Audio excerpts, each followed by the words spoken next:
Hey everybody, this is Daryl, aka The D from the Simply Incredible podcast. And tonight we have Origin Stories episode 3 with What is going on, everybody? It's your Dave of boy, Puff 1983. 83. Yes. I gotta be honest, for a split second I completely forgot. I was like Shaun and I see Puff and I'm like, wait a minute, what was it? It don't I matter, man. had a brain cramp. It don't matter, man.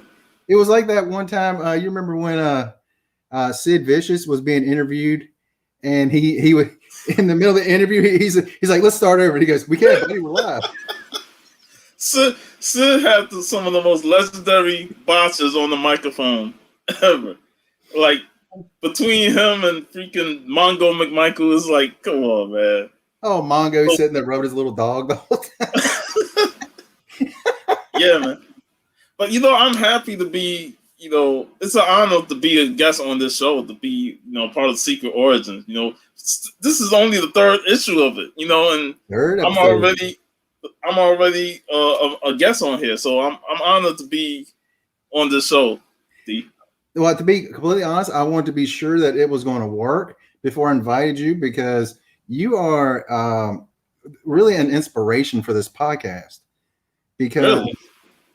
last year, well, not last year, a couple years ago, I tried to start doing something just like this. No one in the community would do it.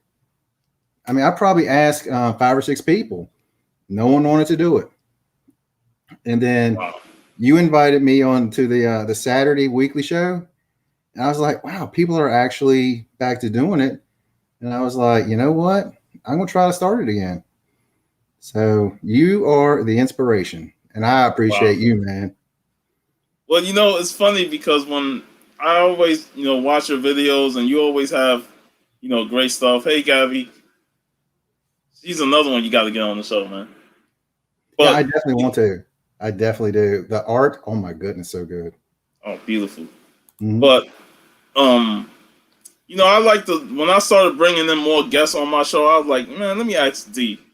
Because he does a lot of stuff. And I know you did podcasts with your crew, and that kind of slowed down. I remember asking, like, what happened to that? And, things happened, and they couldn't make the show. Mm-hmm. So I was like, hey, you interested in coming on the Saturday show?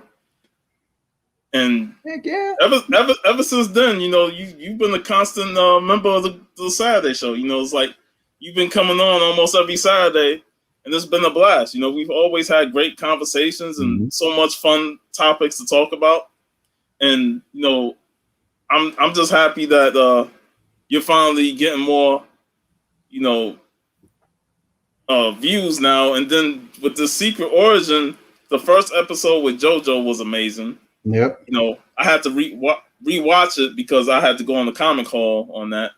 And then the episode you did with Soldier and Fuchsia, that was amazing. And it's always a joy to hear them two talk. Oh, definitely. Definitely. Yeah, so for me to be the third episode, it's an honor. And like I said, I'm glad that I actually helped you with this inspiration by having you on my Saturday show. And I think it's a wonderful thing in this community, to help each other out. Yeah, and I'll tell you the same thing I tell everybody. You already do it, but I was like, if anybody wants me to be on their channel, just ask, man. I would love to. I want to keep the community growing just like you do, and not only growing out but growing in.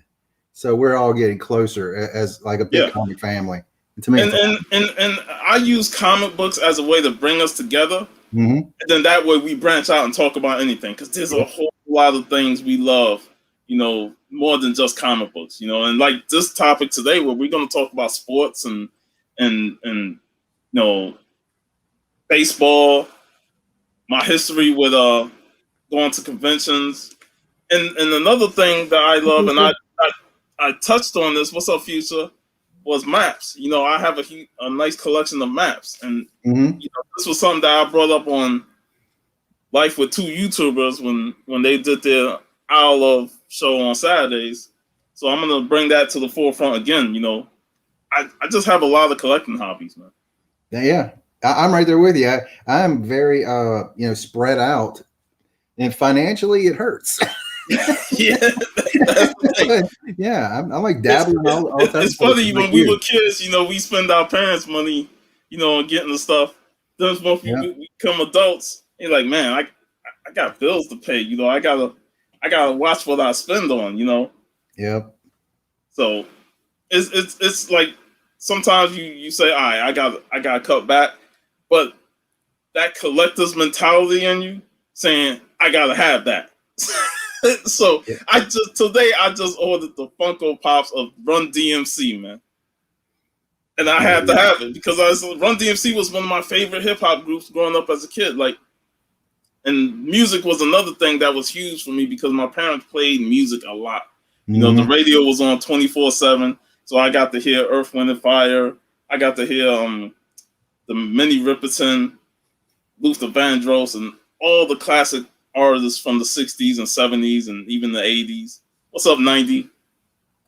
And then when rap came on the scene by late 80s, early 90s, Run DMC was still being played because my mom had all the tapes, or my dad had all the tapes and all the videos on there. And, he had like 5 Michael Jackson tapes, so I already had Michael Jackson on the brain. But, man, I watched Walk This Way with Aerosmith, and that was one of my favorites. Like, I loved that video, and just the styles of Run DMC and Aerosmith just fit perfectly. Oh yeah, I remember when that came out. I was like, this is something I need to look into. And I met DMC not a few years ago, and I'm just like, I kind of felt bad for saying this because look at me, I look like I'm 90 years old, and I was like, man, when you first come out back in the day, I mean, I was a kid and I loved it. He goes, wow, I feel really old. I'm sorry, man. But man, DMC, like he's just like us. He's a nerd. He loves comic books and he created comic books. And that's just an awesome joy to see. One of your favorites, one of your idols growing up listening to love something that we love. Yeah. And now he's creating it. So yeah. That's an awesome thing, man. And I'm still waiting for the day to meet DMC. I was stunned that he was there. Because I kind of walked by and I was like, that guy looks really familiar to me. And I turned, I was like, that's Daryl Mack. I can call him DMC. Yeah, man. I like it. And the funny thing is, growing up in New York, I've seen some celebrities. Mm-hmm. One particular that always, I love the Ghostbusters movie.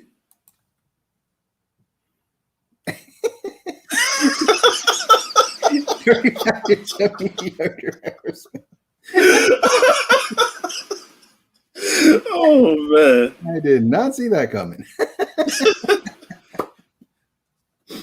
Oh my god. But one actor that I did see that I was ecstatic was Ernie Hudson, Winston Zedmore. And we went to like a little space show. They show stuff in the little spaceatorium. And he showed, like, I saw a crowd coming and they were around him and he was with his family. And as he got close, I'm like, holy shit, that's Winston Zedmore. And, my Ghostbusters fandom kicked in. As soon as he came by, I stuck my hand out to shake and he shook my hand. I was like, oh, I'm so ecstatic. It's like freaking Ernie Hudson. And this was during the time when Oz was out. So this had to be like 97. Mm-hmm. And we went inside, before we went to the little space thing, my dad went up to him and got a signature. For the life of me, I can't remember where the hell that signature is at. But, he got a signature. And then after the whole event, me, I'm like, man, I gotta get a photo of him. So my dad, was able to reach out to him. And Ernie's a nice dude, man. Like, he's there with his family to enjoy the show. And he still was willing to partake with the fans and, take pictures and stuff. So we had a picture taken. It was one of those cameras where, you video it and then snapshot it. Right. So, he took the video and the snapshot and it was amazing. And then years later, it got taped over and that was a bummer. Oh! That was a bummer. So I lost the evidence of actually seeing him on screen and stuff. But I'll never forget it. I'll never forget it, man. It's embedded in my brain. So Ghostbusters is your favorite Ernie Hudson movie? Well, I love The Crow. See, that's me right there. I'm all about The Crow. I absolutely love that movie. The thing about Ghostbusters with him is he was supposed to have a longer scene in the first movie, and then they cut it out because, number one, he had too many great lines, and that would be in conflict with Bill Murray, who's the main star of the movie, and they given Winston all the great lines, so they had to cut him in half and just bring him in the middle of the movie. And he still had pretty good lines, but just imagine if he was in the whole movie. He would have had even better lines. And then also he had a backstory that was cut too. So that was disappointing, especially in part 2 when you think it's a sequel. They gave him more screen time. They gave him about the same amount of screen time as they did in the first movie. It's funny you say it because it felt like it was less screen time to me. I felt like he wasn't in a hurry at all. The only scene that stuck out was when they was in the sewers on the subway tracks. That was the only scene where it stuck out with the ghost train hitting him. Yeah. But that was a shame because he's a really phenomenal actor. Yeah. Phenomenal actor. He's a great actor. He's been around, it seems like forever. I mean, when we look at the Ghostbusters, that was in what, 85, 84? 84. Yeah, same year as Transformers. That's right. 84, yeah. It's just like, gosh, that's a long time. Yeah, I know. I was 1 year old. I was born in 83. I was 12. I was born in 72. You still young, man. I told you I was an old fart. What was that one line that he had in Ghostbusters? I've seen some shit that will turn you white. Yep.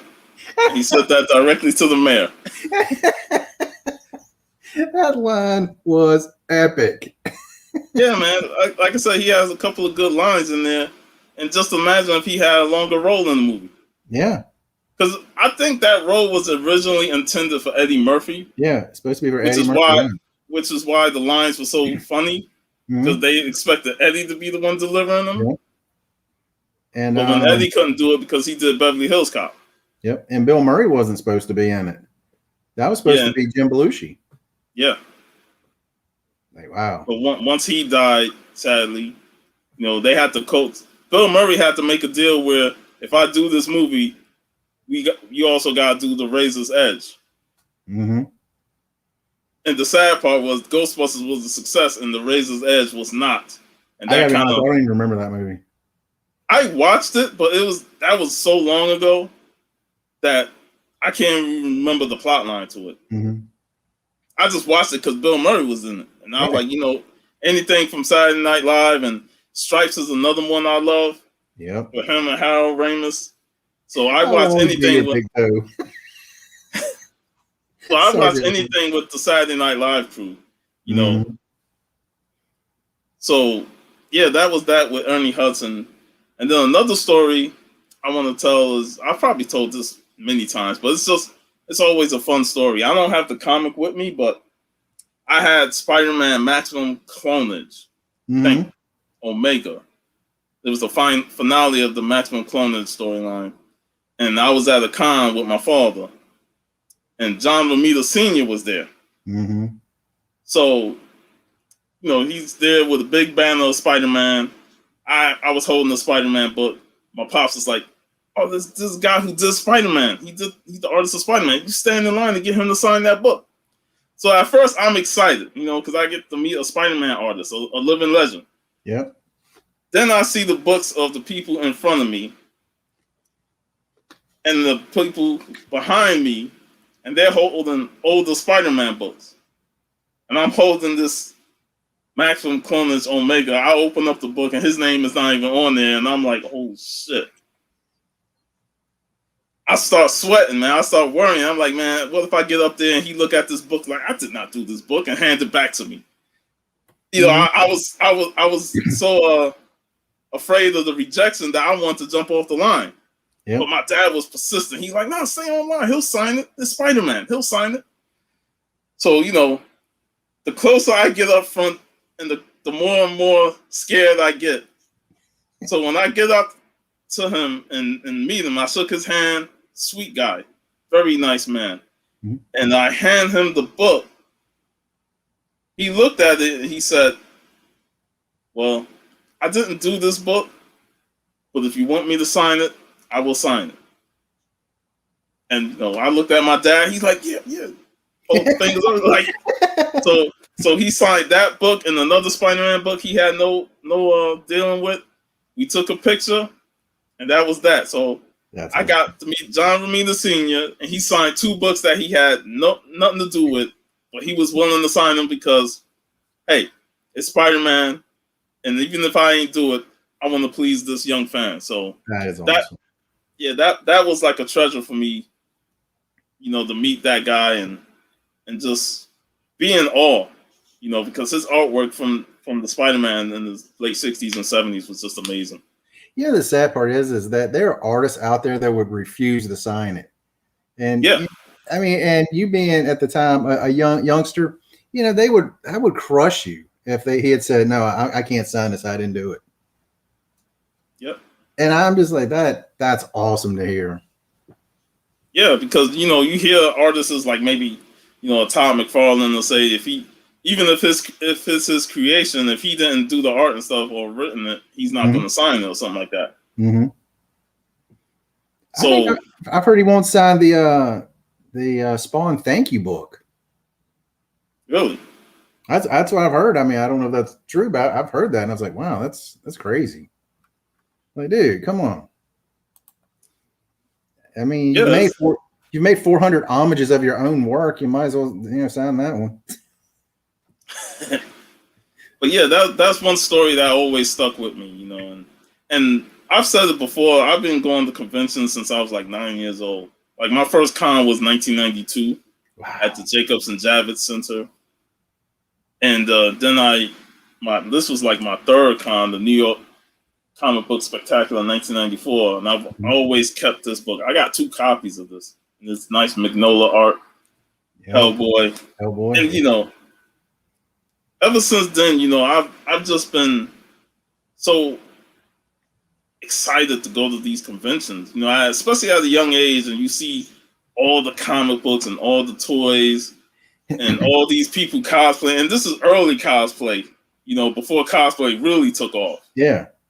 So I posted a picture with me, Cyclops, and Jean Grey. Cyclops was in his regular suit. The guy who cosplayed was in his regular Cyclops suit, and Jean Grey was in her wedding dress. And that got like 400 likes on Instagram, and people was commenting saying that was awesome and that's hilarious and stuff. And it's like, people, and I remember somebody saying like, "Damn, I wish I went to cons when I was a kid. I ain't start going to cons till I was in my mid-20s." I'm later than that. And it's surprising when I went to Tampa Bay 2 years ago and met up with Hialeah and them. They all said that they've only been going to cons for like a few years, like a couple of years. Mm-hmm. And I was kind of shocked at that because I've been going to cons for over 20 years. And to hear that, I was like, wow, so I'm the con veteran out of the whole crew? Yeah. That was pretty surprising to hear. Well, right here in Virginia, we had like a few like small events. I didn't even know about Heroes Con back in the day. It was just like little small ones, like at the mall in their little convention center in the mall.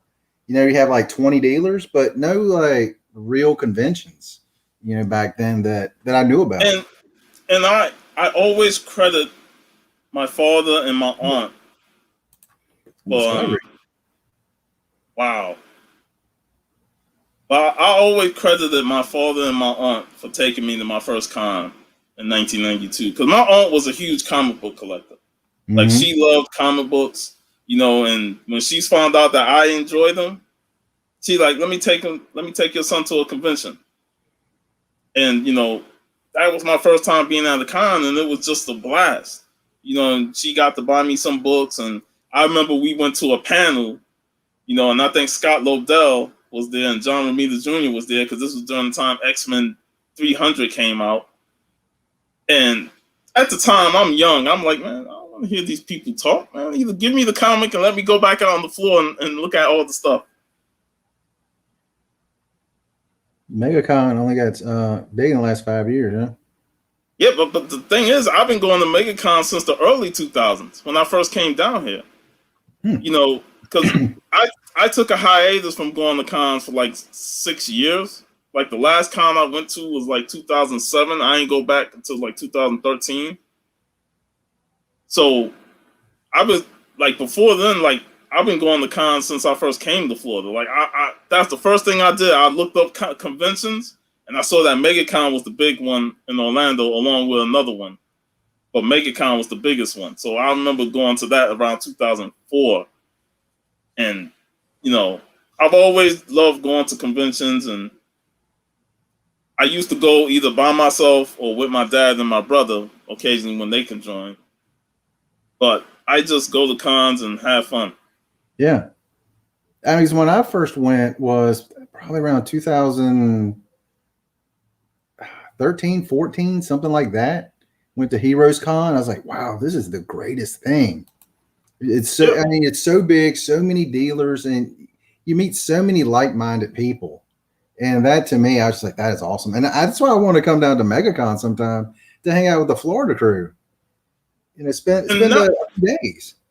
Tampa Bay 2019 changed my views of convention because, like I said, I've been going to cons either by myself or with my brother. And so, like I said, occasionally our father joins, you know, when he can make it. But that was the first time I actually went to a convention. I know that 90, but I'm just saying, I'm just stating the fact that I've been going to MegaCon since way back then. You know, back when MegaCon wasn't nothing, but it was still something to me. You know, and it still was big back then. Yeah. But like I said, it continued to grow and grow. And that's what cons do. You know, they get better and better as years go on. And things change, things evolve. They add more customizations to it, and it grows into a bigger con than what it was in the past. And, you know, I was there in the early days of MegaCon, at least from the 2000s. And then when I came back in the mid 2000s, it was bigger than what it was then. You know, you're a true OG, Puff. I guess technically I can say I did go to conventions, but again, there's the ones that have like 10 tables. And you talk about how some of them grow, and it's a line we used to say in martial arts: either you're growing or you're dying. And a lot of the Mhm. conventions that I used to go to have died and gone by the wayside because they just refuse to change. Yeah. And if you don't change and to adapt to stuff, it's going to go by the wayside. And I think it's actually made it better for the convention circuits. Yeah, you got to evolve. Mm-hmm. You can't stay the same stagnant con that you're becoming, because Yeah. eventually people are gonna stop going because you ain't get a new venue. You know, because I remember when I used to go to Big Apple Comic Con, they used to be at the Cathedral Church in Columbus Circle in New York. Man, that sucker was hot. You know, it was the basement of the church, and you go in there in the summertime, it's hot as hell, and you walking around with all these damn people, man. It's like ain't no AC, no nothing. But you go in there for the comic books and the toys, and they used to have a lot of wrestlers there, and that's Mm-hmm. where I met. I walked by and shook Mick Foley's hand, and this was when he was the commissioner of the WWF. Mm-hmm. So it was awesome to see Mick Foley. I saw Road Dogg, back when he was with X Pac and DX. I saw Chris Candido and Sonny. Oh, Candido. Yeah, Whenever I think rest in about him, it's peace. like, man, he had, gosh, he was good, so good. Yeah, he was underutilized in And Sonny, WWF. not ugly, Nah, not ugly at all. Gosh, he was good looking. she was good looking back then. Mm-hmm. Oh yeah, she's well, she's still around. That's all we'll say. That's all. But yeah, I used to see a lot of people at those cons, and I never went with a group of friends because there wasn't too many that was like into comics like I was. They liked it, but they wasn't talking about it. And Tampa Bay, when I went with Hialeah and them, that changed my whole complexion of cons now, because now I have a crew that I can go with, meet up with on Instagram. Like, hey, you going to a con? I'm gonna be there. And it was them that actually invited me to join them in Tampa. It was them that invited me to come down to Tampa. And at first I wasn't gonna go, but then, when they built the group chat and said, hey, we all going and Puff, you need to come, I was like, what the hell? Let me just go in and join them. And it was the best decision I ever made. Yep. Because we got to have so much fun. I got to see all those guys get AOKs and stuff. And it was just a joy, just to hang out with those guys. Yep. And help each other get books and stuff. Yeah, that's the best. I've only gotten to hang out with 2 YouTubers at well, that's not their names. Boom Boom Comics, got to hang out with him down at Heroes Con. And one other guy who quit doing YouTube and really, he actually quit comics altogether. Man, I can't think of his name. Wow, I feel bad. But anyway, I met him and hung out with him. Yeah, and like I said, this platform of YouTube and Instagram, it helped us, get to know each other. So when that day come when we go to a show together, like 90 said, man, last year's MegaCon was going to be the biggest because so many people was planning on coming. We had so much hype for that MegaCon, and unfortunately things happened and it didn't happen. But man, I was looking forward to meeting all those people that was coming to MegaCon. Mm-hmm. That was more important than the con itself. Just everybody coming down to make the MegaCon just to hang out with each other. We would have had the biggest group photo of all group photos. So like I said, eventually it's gonna happen. MegaCon, is that in Orlando? Yeah. Okay. So my niece lives in Tampa, and I was like, "What's not in Tampa?" I was pretty sure it's Orlando. So I have to find a way to get down there and go to that. I hope we can do it this year. But what they say is in August now. Yeah, it's in August. Yeah, the end of August. So we'll see how things go. Yeah. So if Heroes Con and San Diego, if they don't happen, I'll definitely try to come down then. We'll see how things goes, because if they cancel both of those, and San Diego's in July, so if San Diego don't make it, it's slim for MegaCon to make it. Well, I don't know. I think to me, it sounds like to me like California is still pretty much shut down, and it seems like Florida, it's not completely open by any stretch, but it seems like it's really been opening up some. We got small cons coming up in the next few months. Yeah, we have a couple of little ones up north, but that's about it. Oh wait, no, this one right here is what I want.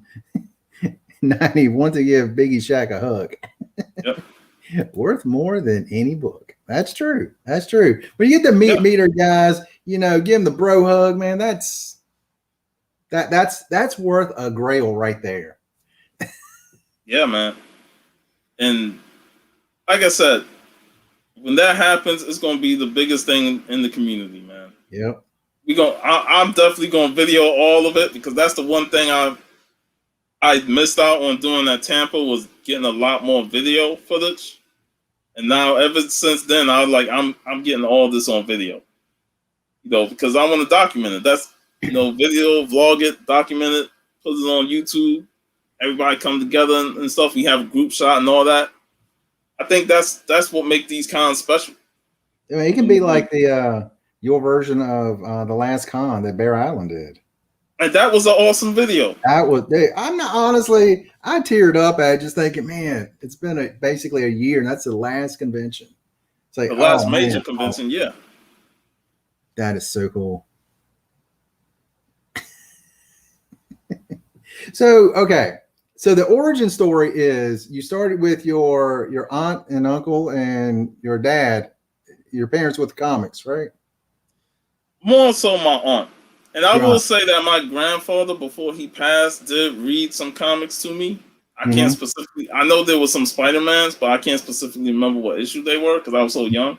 Yeah. He passed in 88 of August. So I didn't get to know him or be around him so long enough. But I do remember him reading comics to me. And it was my aunt that really drove it home. That, I was interested in these comic characters, and this was during the time with Batman, the anime series, and X-Men came out, and she knew there was a con coming up at the end of '92, so she took me to it. Mm-hmm. And that was where I became diehard comic book fan. You know, so though I credit my aunt, and then my dad saw it. You know, he saw that I love comic books, so whenever a con came available, he said, "I'm gonna take you to the con."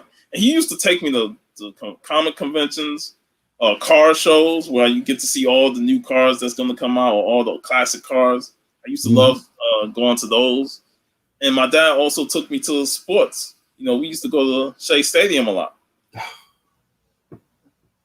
Shea Stadium to see the Mets play. I even have a Mets program, the magazine. Hold on, let me. Mike Piazza. Piazza. Steve Phillips. Yeah, remember him? Mm-hmm. Yeah. And you know, we used to go to the Shea games like every year. At least try and go to 2 games. You know, and my dad worked at the post office, so he was able to get some tickets from friends and stuff like that. And we would go there. He would meet some of his co-workers there. You know, we just have a blast. You know, get the big soft pretzel or a hot dog, and we thought it was expensive then. Now you go to a game, it's super expensive for a hot dog and a soda. Hold on. We're both Mets fans. Yeah, We're both Mets fans. Hey, if there's one thing outside of football, and I know it's going to be blasphemy to say this, but I followed my dad when it came to who he liked, except the football team. And it's probably because I'm just a diehard New Yorker. You know, I loved the Mets more than the Yankees because my dad was a diehard Met fan, and he took us to Mets games, so that's how I become a Met fan. And I loved the Knicks. And this was during the time when Patrick Ewing was playing, so we was in the playoffs every year. Yep. And we went to a few Knicks games as well. I'll never forget the game we went to. We saw the lowly New Jersey Nets, but the Nets always had our number, especially when they had Coleman and Kittles and all them guys. They used to hammer us, but you know the Knicks was a solid team, and you know those were the 2 sports teams that we used to go to the games to. When it came to football, he was a Steeler fan, and I was like, "Nah, I'm gonna stick to New York, even if they were trash." Because we did go to a Jets game against the Dolphins. This was 1993, and the disappointing thing about that game, it was against the Dolphins when they didn't have Dan because he was hurt for the season. Mm-hmm. So I was kind of disappointed that we didn't get to see Dan Marino, but I was excited just to go to a football game because it was the first football game. And, you know, you had to travel all the way out to New Jersey to see them. So that was a hell of a ride. But sports was always my thing. And, you know, I'll just show this. I hope any Patriot fans ain't in here. I mean, they catch off the helmet. Yeah. Was that that one or was that the second one? This is the second one. Second one? But, yeah, I got the Sports Illustrated of the catch by David Tyree. Well, did he play much after that? No, he got hurt the following season, and then he was done. That's what I was thinking. I was like, man, one of the biggest catches in history, and then he's gone. It's like, gosh. Oh. Then this was what I brought from when we used to go to Shade. This is what I brought this, and it had cards in there. 1992, Donruss? Yeah. That's awesome. I've got one with some 87. Yeah, I remember this guy, Vince Coleman. You remember what happened to him as soon as he come to the Mets? Yeah. We had the Daily News and the New York Post, so they documented all of that stuff with funny back pages. I'm like, are you kidding me? He gets to the team and the tarp rolls up on his leg. Daryl Boston down there. Yeah. Is that Julio Machado, the rated rookie? I saw David Cohen up there. That's Doug Simmons and DJ Dozier. DJ Dozier. Remember, he played Penn State football. We got these. Hojo. Yep. Loved Howard Johnson back in the day. Gary Carter.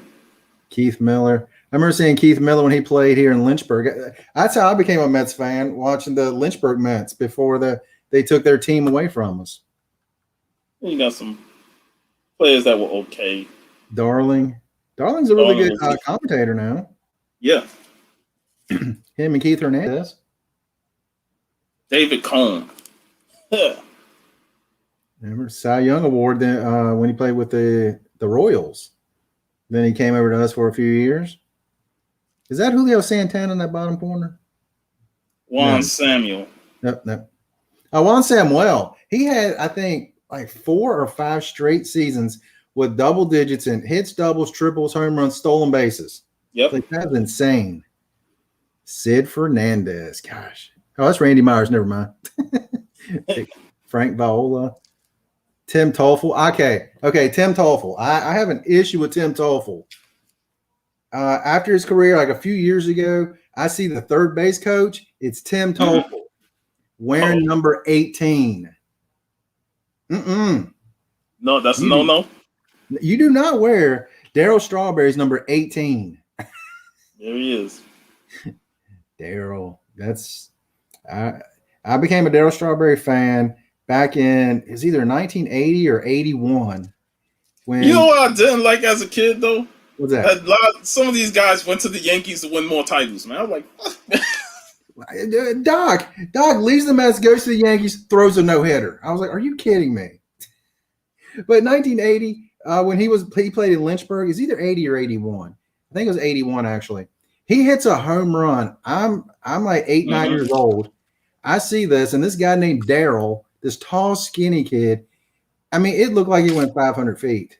And I became a Mets fan. There he is. I was waiting to get to him. Keith Hernandez. The stash. Hey. David Cone. Seinfeld. Dating Elaine. and there he is. Doc Gooden. Sid Fernandez. Oh, man. Gary Carter. Ron Darling. Gosh. I mean, that starting rotation they had for a few years was amazing. Hardball is back, man. 1992, man.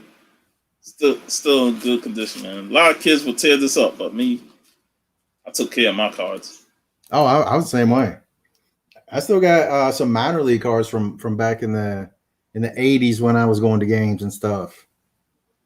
Love those days. I mean, yeah.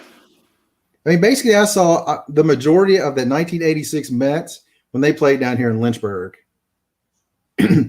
See, I was too young to experience the 86 Mets. I remember my dad going crazy, but I can't remember really much of it because I was probably doing other things.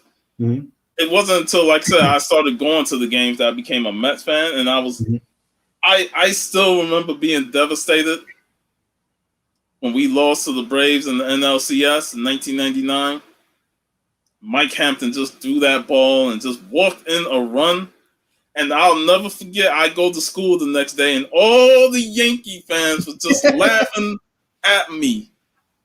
And I was so disgusted because they were just rubbing it in my face. Like, look, the Mets couldn't do it. The Mets couldn't get to the World Series to fight the Yankees because they're going to lose to the Yankees anyway. But yeah. And then the next year, we break through, go to the World Series, and I'll never forget the back paper saying Benny Agbayani guaranteed a Mets victory in 5 games. And we lose the series in 5 games. And the Yankee fans are just laughing their ass off at me. Yeah. And you know what the worst thing about being a fan of the Mets and even the Knicks is that I'm getting laughed at being a Knicks fan. And everybody else got their Jordan stuff on, Bulls jerseys and stuff. I'm like, are y'all New Yorkers or what, man? Take your ass to Chicago and cheer for them, man. I'm getting ridiculed being a Knicks fan. I got my Knicks gear on and they ridicule me and the Knicks suck. I'm like, get the fuck out of my city then, man. That's how I felt when I was young. I always arguing with these guys. I'm like, y'all always burying the Knicks, but then y'all want to go root for Chicago because they winning titles. And then when the Lakers start winning titles, I'm like, oh, it's all about the Lakers. Kobe and Shaq. I'm like, y'all bad. That's when I realized that they nothing but bandwagons. They Now, jump on I the hot hate teams bandwagon that fans. win That drives me championships. insane. I'm like, y'all disgust me, man. I'm like, what? Who is your team? Don't tell me the Lakers your team. I ain't hear you talk about the Lakers 3 years ago when they weren't winning. Yep. All right, but as soon as they won championship, oh, Kobe and Shaq, they taking over. Mm-hmm. I'm like, I can't win in New York, man. Well, I mean, I'm right there with you. I'm a Mets fan. I'm a University of Virginia fan. So for my NFL team, I started going, well, who are a lot of my Cavaliers going to? They were going to Detroit. Had Herman Moore, Jermaine Crowell, Don Mikowski was there for a little while. So I'm like, I'm going to be a Detroit fan. They had Barry Sanders, and my life's been miserable. You got these great players. They're like, you know what? I'm just gonna quit. We suck. Oh man, I feel bad. Detroit could have at least gotten one title out of the '90s with Barry, man. God, they should. And they got close once. Yeah, but they couldn't get by Dallas, San Fran, or Green Bay. Yeah, those are like the three juggernaut teams of the '90s in the NFC. Yeah. Sorry, man. But it's like this. It's like, you know what? They still my team, man. They're still my team. My Mets, our Mets, man, they are really trying to do something this year. I hope they do something, man, because I mean, I'm still reeling off of 2015, man. And I saw this thing that the new owner, Steve Cohen, he quit his, well, not quit, but basically didn't shut it down, his Twitter account down, but he's like staying away from it because he just recently bought a big chunk of GameStop. And people are like, so if this GameStop thing just collapses, will he still have money for the Mets? And he's like, that's two separate piles of money, and we don't have to worry about it. I was like, that would really be the most Mets thing ever. Is we start, buying all these players, and then we got to get rid of them because we can't pay them anymore. Like, oh my goodness. All right, so I'm gonna show a couple of cards. Let's see. I know 91 Donruss? 88.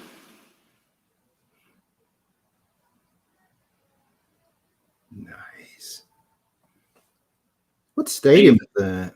Riverfront, Cincinnati. Yeah, Cincinnati.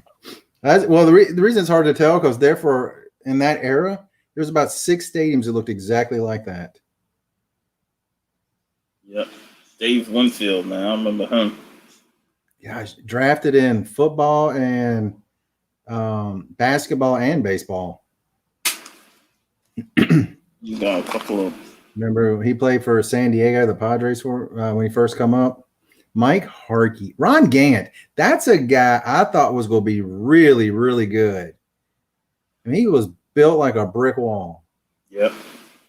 I remember when I saw him, I was like, man, he's pretty big. And Chris Sabo had those glasses, old Spud Sabo. Yep. The goggles. I don't know if I have a Tony Gwynn card because I've seen Tony Gwynn a lot, in playing time. You don't have Tony? Yeah, I'm disappointed that I ain't got Tony Gwynn, man. Oh man, I'll see if I can find some and send you some, man. Tony is when I really started getting back into the hobby at the end of 2019. It's like that's the first thing I was going for was the Tony Gwynn rookies. So I bought the top spinner Donruss. Look at Ron again. Look at those guys. Gosh, we had a baseball card shop back then. Man, we busted open so much stuff back in the day. I miss those days. Yeah, I remember I was big into going to the shops and just buying up like 3, 4, 5 packs of baseball cards and being excited to open them up. I mean, like nowadays, you can't find cards anymore. Like I go to Walmart and Target. You got the flippers. They come in. They buy everything as soon as it hits the shelf. Yeah, that's a shame, man, because we buy it for the hobby. Yeah. Gosh, look at that. Gosh, I love those years. Even though that was kind of in the junk wax era, where they just massively overproduced everything. But man, I loved them. Yeah.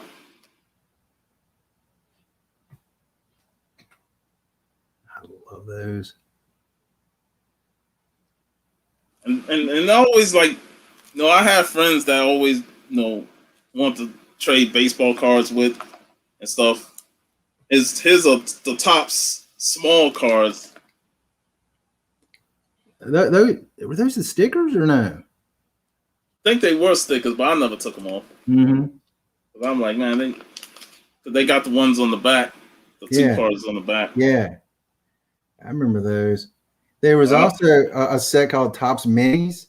They had like a picture in the middle in the white. It was like look how small Mark McGwire was back then, man. Golly. Is that Eric Davis right there beside him? Or no, I can't tell who that is. Yeah. Because that was a guy, man, I just knew he was going to be a 40-40 guy. I knew he was going to be the first one. And he started getting some injuries.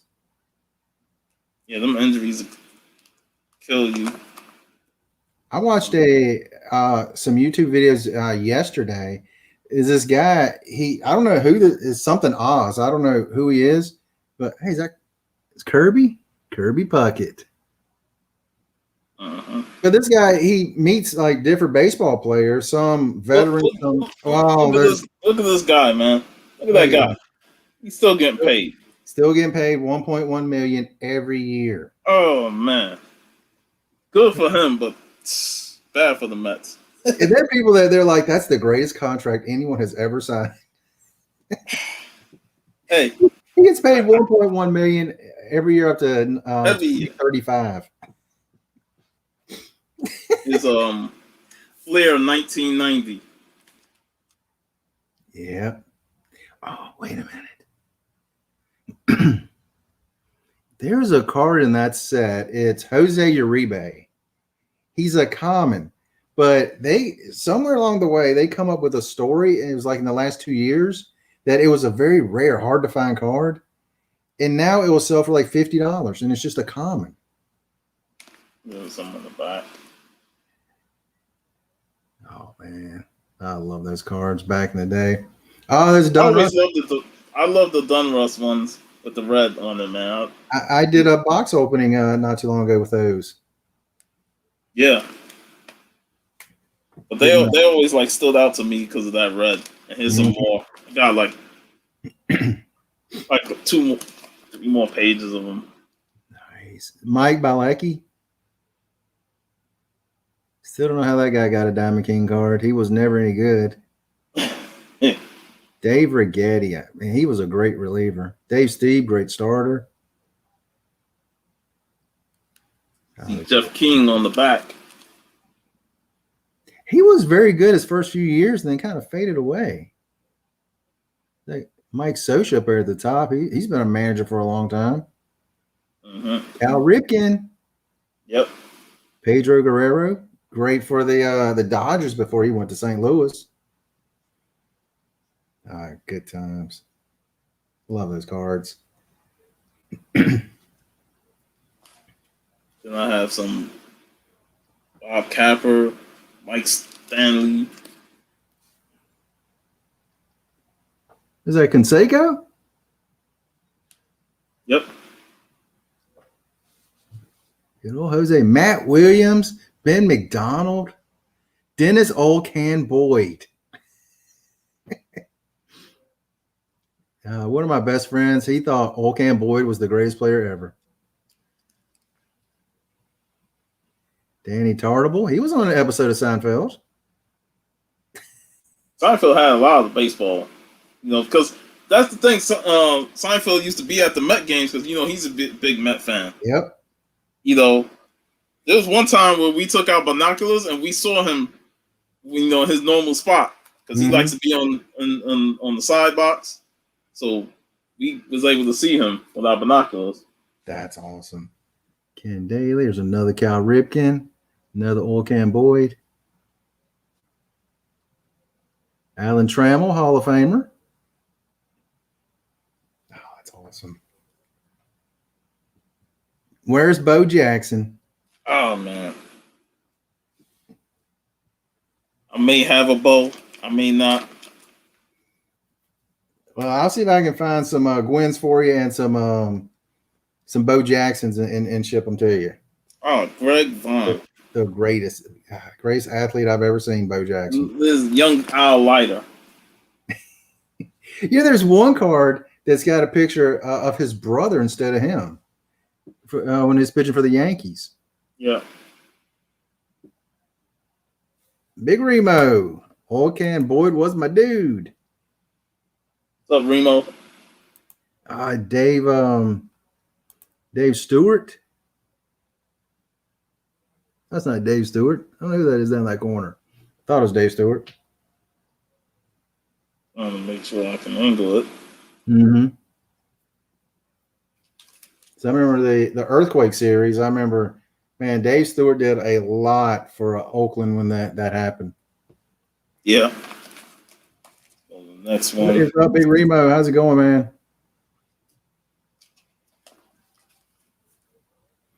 Let's see, Carlos Hernandez, John Weatherland, Tony Fernandez. Tony, he just passed away not long ago. I got 2 Carlos Hernandez cards in this.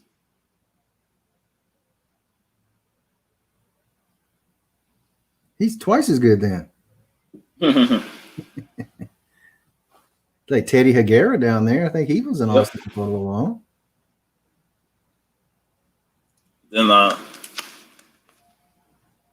O'Neal. He was a Yankee. I can't like him. That's what I remember him most for, the Yankees. Yeah. Now, he won a World Series with the Reds in '88. They beat the A's. Or was it 90? Either 88 or 90. I think it was 90. Mm-hmm. I got another Fred McGriff MVP. The Crime Dog. I really liked him with Toronto and then the Padres. I didn't like him when he went to the Braves because I never liked the Braves. Oh, yeah, I hate the Braves.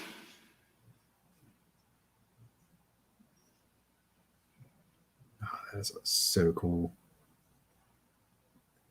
Rick Russell.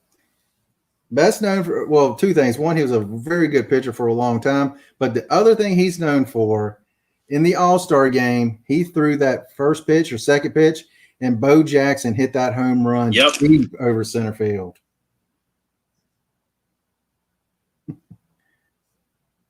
Herm Winningham, I remember him. That's awesome. Those good ones.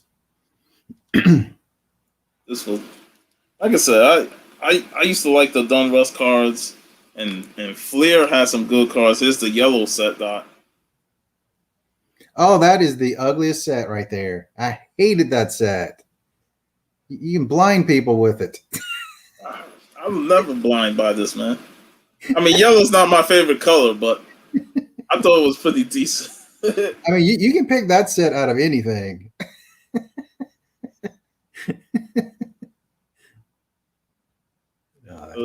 Some on the back. Another Paul O'Neill. Yeah, Paul O'Neill. Good old Paulie. All right, here's some more pleasing to your eyes, since that yellow almost blinds you. He saw Mike Scioscia in there. Yeah. This is from Topps from 1991.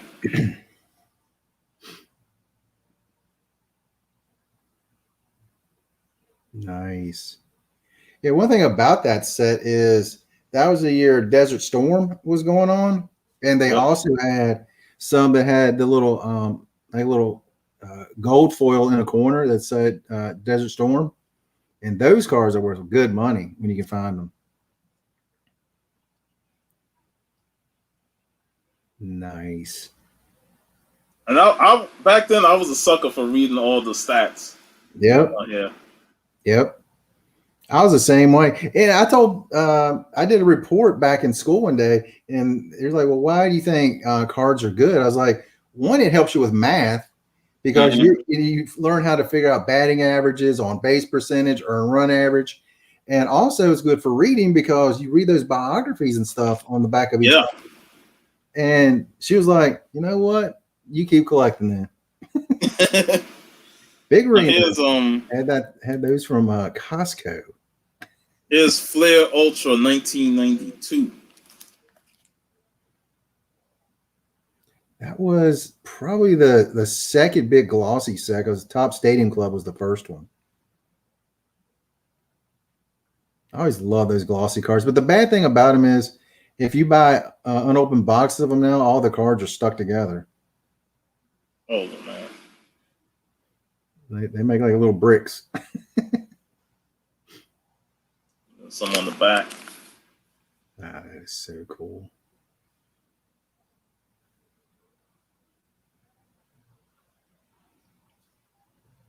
I remember they came out in two series, a first series and a second series, and man, those things sold like crazy. Most of my cards in this is like up to like the mid 90s. Mm-hmm. So by the time the late 90s, most of the stuff I had was either some Mets cards and stuff. And look, I got a whole section of Texas Rangers cards. Fleer Ultra had a good variant cards. They had so many variants. These are the Upper Deck Texas Rangers. I loved Upper Deck. That was the big ones back then.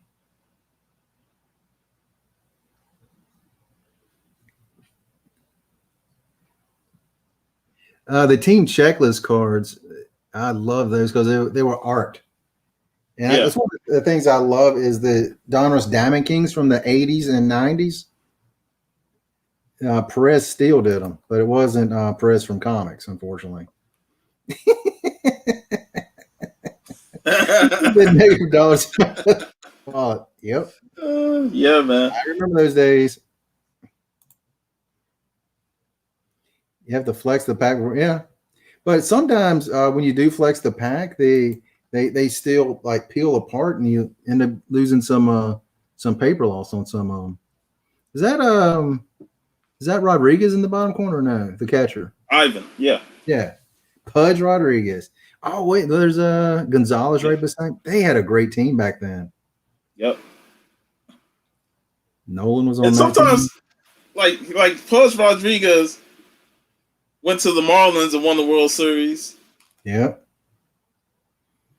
I watched an interview with him just the other day, and they were talking about when he played for them, and he called Nolan, and there's Nolan around right there, and he was like, "Yeah, I was behind the plate when Robin Ventura got hit, and Robin Ventura charged Nolan Ryan, and Nolan Ryan proceeded to put him in the headlock, and he just beat." Man. I remember people going, he's the only player to get 6 hits off Nolan Ryan. Yeah. But you know what's funny though? Nolan been playing since like the late 60s, and he was part of that Mets team that won the World Series. Yep, 1969 Mets. Yep. Yeah, I think the 69 Mets. Okay. All right. Now, you mentioned the team. You mentioned it. So here it is. Awesome. There you go. 1969 World Series champs. You got Kuzman on there. You got Tom Seaver. You got Nolan Ryan. That's awesome. I bought this way back in the early 90s. There's Nolan right there. There's Nolan. The phone's alarming. I don't care. Yeah, I mean, this is one of those things this is probably one of my most prized sports things here. It doesn't have every player that played on that team, but it's got most of them. That is awesome. So, yeah, I mean, gosh, I love that bat. I would love to get something from the 86 Mets. It's got all of the signatures. Here's some from Top Stadium Club. Oh, yeah, I love Stadium Club. That's the 91 set, I think. No, 93. 92. 92. So 90 was 91 the first set? I'm not sure. This is the first set I brought from him. Yeah, he had to, he had to do that, definitely. Robert Ventura was too hot headed to bull rush the legend that is no Ryan. Yeah, Big Remo. He said he loved the jersey cards. I love those too. And nowadays people don't want them. The jersey cards, they're like, oh, that's trash. Just give me the signature cards. Like, gosh, I love those. Nolan wasn't headhunting. He I can't remember what it was something that happened earlier in Ventura, kind of got on the Rangers' bad side, and he just plunked him right in the side. He wasn't going to his head. He hit him in the side, kind of like in the thigh area. Yeah. And Pudge was like, "Oh man." Let me see. I only got 2 cards there. Here is now these I loved. I love these Topps card. Like, you know, you get a couple of Topps gold in them. Mm-hmm. Yeah, that was. I'm pretty sure that was Jeter's rookie year, if I'm not mistaken. 1992. Yeah. The only I got 2 draft pick cards on the back.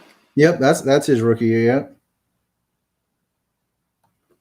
I can't remember if he was in Series 1 or Series 2. I mean, shoot, I got a couple of Yankees on it. I mean, the front side is bottom is Yankees. Boo! Hiss, boo! Coming attractions. I got that, and then I got another set on the next page. I know I have what's his name? I know I have a Randy Johnson card. Waiting to get to that. The big unit. Todd Van Poppel. That guy, when he came out of, it's either high school or college, and that guy was supposed to be the next Nolan Ryan. He was not.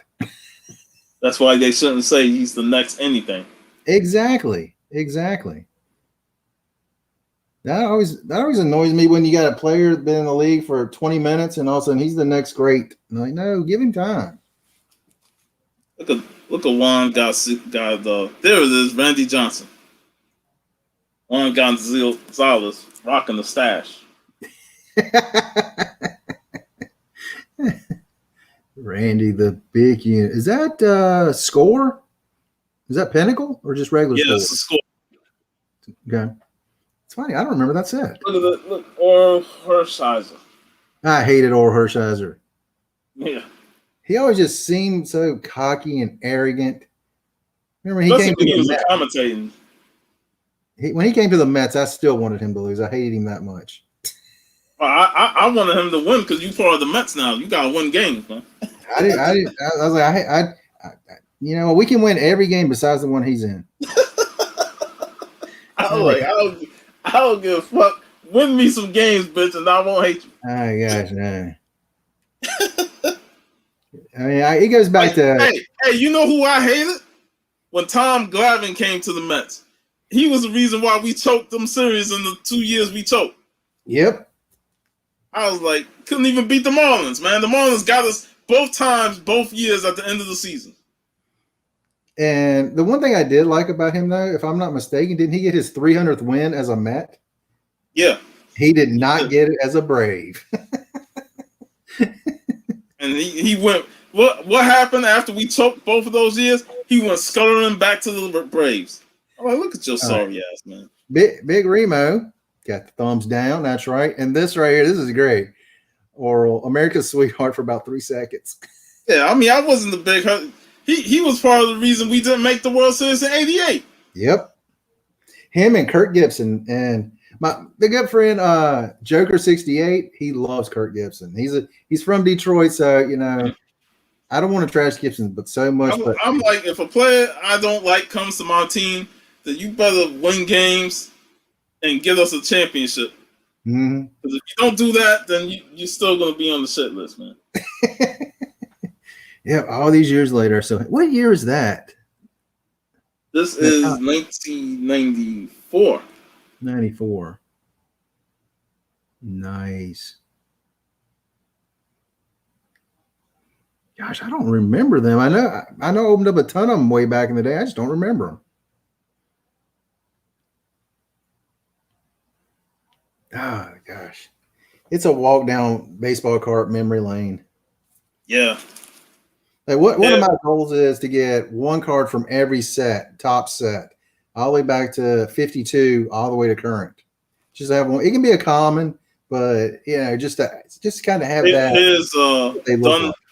Dunruss 1994. I like that set. I like the way these look.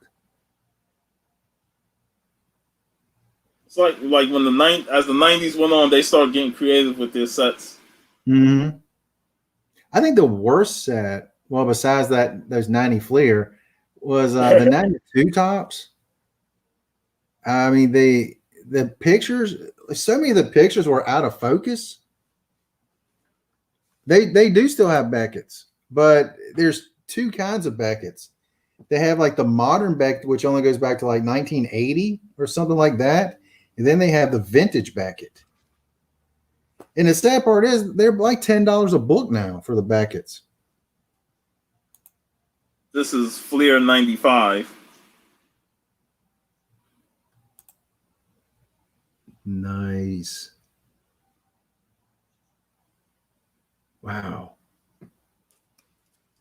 On the back.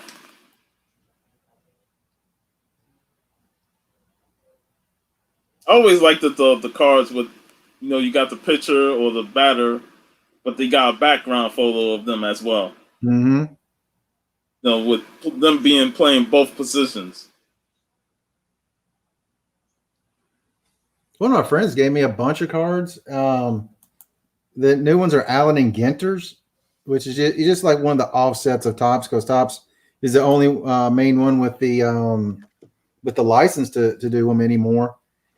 But now they put variants in it. Like you can get two cards of the same player with the same number. I don't like that at all. More Fleer 95.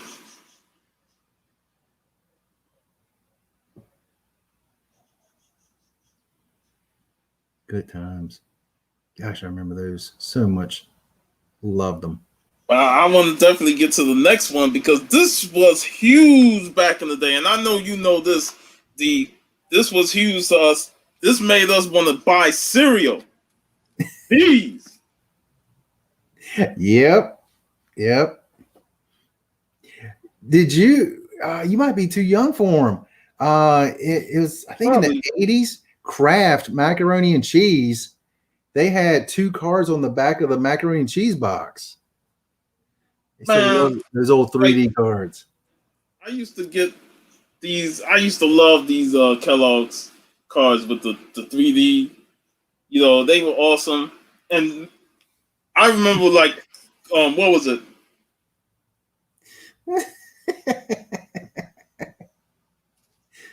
You know what card he's talking about?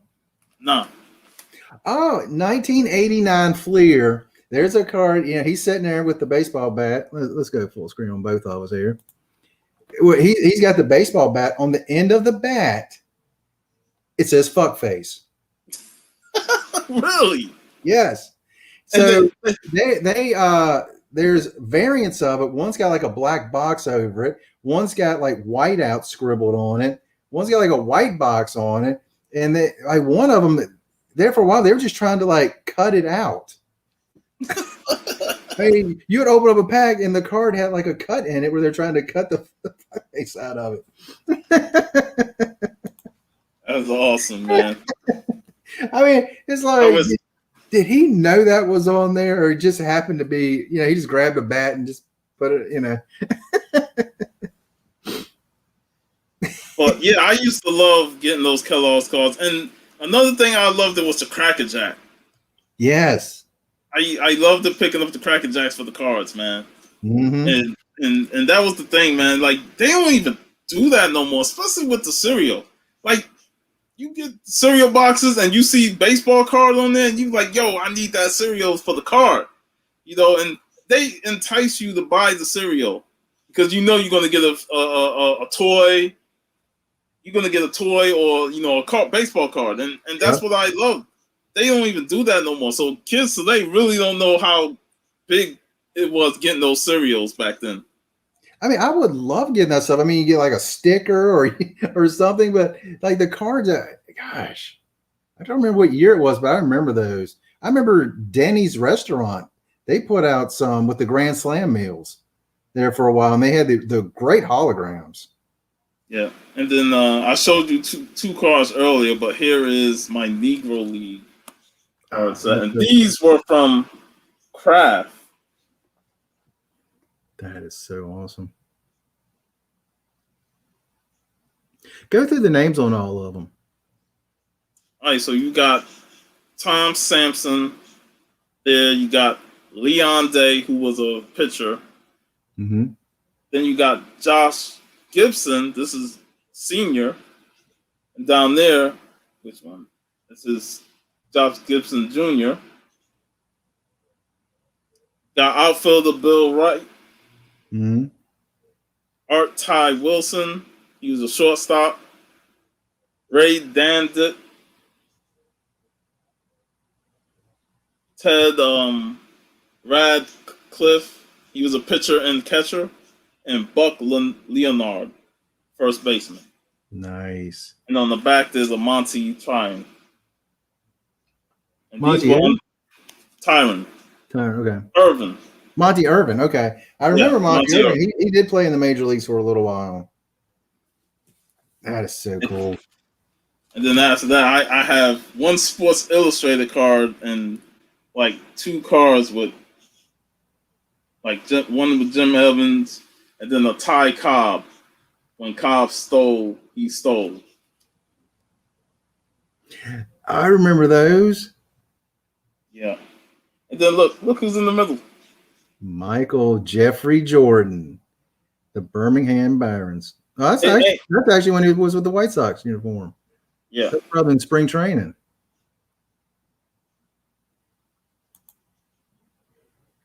Is Charlie Pride in that set? No. In the Negro League set? Mm-hmm. Unfortunately, no. I remember Buck O'Neil, Satchel Paige. Wow, there's another guy I remembered in. And then this one I forgot his name. Is actually a book. The Negro League Baseball Players Association newsletter program, May 30th, 1992. That is awesome. I've had this since that time. Been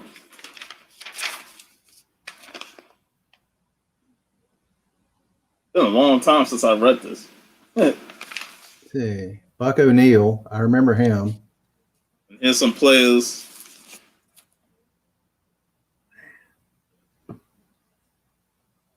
Oh, that is so cool. I mean, that is history. I love it. Yep. That's why it's important to hold on to history, man. 100%. Yeah, that is awesome.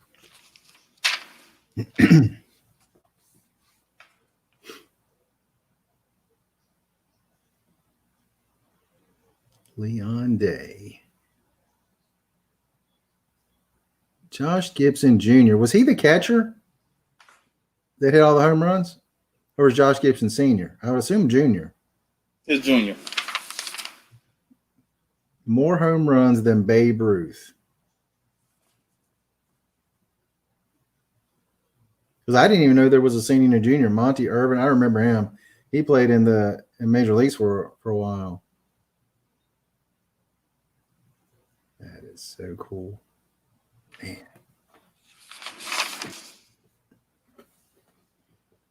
There he is. Willie Mays.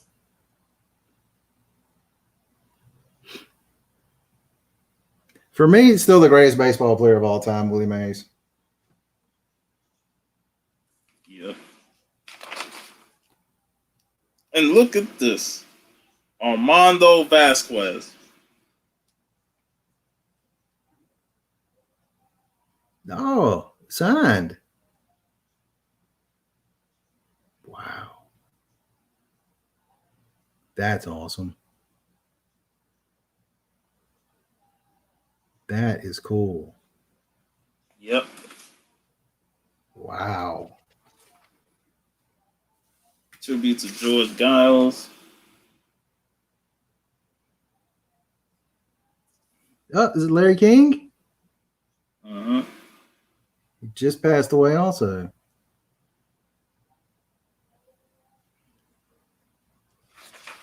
Man, so cool. Yep. It's just great. Like I said, I haven't looked inside this book in a long time, and I'm that's the host Negro League night. That is great. Oh my goodness, I love stuff like that. Yeah, and I've had this in the bag for over 20 years, man. I probably looked at it once, but I always cherish it. Mm-hmm. I mean, it's stuff like that that just you don't see. You go to shows, you won't see stuff like that, and they're very important parts of history. And people just kind of brush over it like it never happened. It's like, man, it's a different time, and things weren't right. Yeah, and that's the thing. Like back then, history it was an honored tradition, you know. And baseball is still traditional in that sense, Yep. but like compared to the past, like they upheld that tradition, you Mm-hmm. know, and that was the thing that made baseball like America's pastime, you know, because it truly was something more traditional than what you saw in basketball and in football and stuff like that. Mm-hmm. Ah, Now here's the other book with all mess. These are all cards that I brought at Shea Stadium. You know, besides that other book, I brought cards at Shea. I priced out my Jose collection a few months ago. I took out the closet. A few tears were shed. Yeah. Jose will do that to you. This is from that top set. I had a few of Mm-hmm. them in the book. I That remember is Willie Whitehurst. 1990. There's Julio Machado, Don Ossie, Jeff Musselman, Greg Jeffries. True story about Greg Jeffries. When he played down here in Lynchburg, he had a black bat. The umpires had never seen a black bat before, so they kicked. They said you can't use that bat. And literally, I mean, he was a teenager at the time. Literally, start crying. Now I've seen this player a lot. That was Anthony Young. Yeah, I think. Gosh, was it him that set a record for like most consecutive losses? Yeah, he won games, but I remember a time where he was losing a lot. Because I think that he lost like 20 some games in a row over the course of like 2 years. Oh, if only we won the title for Willie Randolph, man. Gosh, Oh, when he got when he came over, I was like, yeah, we got a great manager now, and we're gonna start doing something. And then we had what was that guy's yeah, name? yeah. Carlos Beltran, Carlos Delgado, David Wright was young then. Man, we had a squad. That Yeah, that 2006 Mets, man. We should have gotten to the World Series, yeah. but you know the Cardinals always got in everybody's way. Old John Franco. Gosh, he was a really good relief pitcher back in the day. Him and Jesse Orosco before him. I love those cards. So those are really well designed. Yeah, and then the back, Eddie Murray. I'll I be forgot saying Eddie Murphy. I'll be saying Eddie Murphy sometimes when I can say his name. we used to do that a lot back in the day. I completely forgot he played for the Mets. I just always Yep. think of him as an Oriole.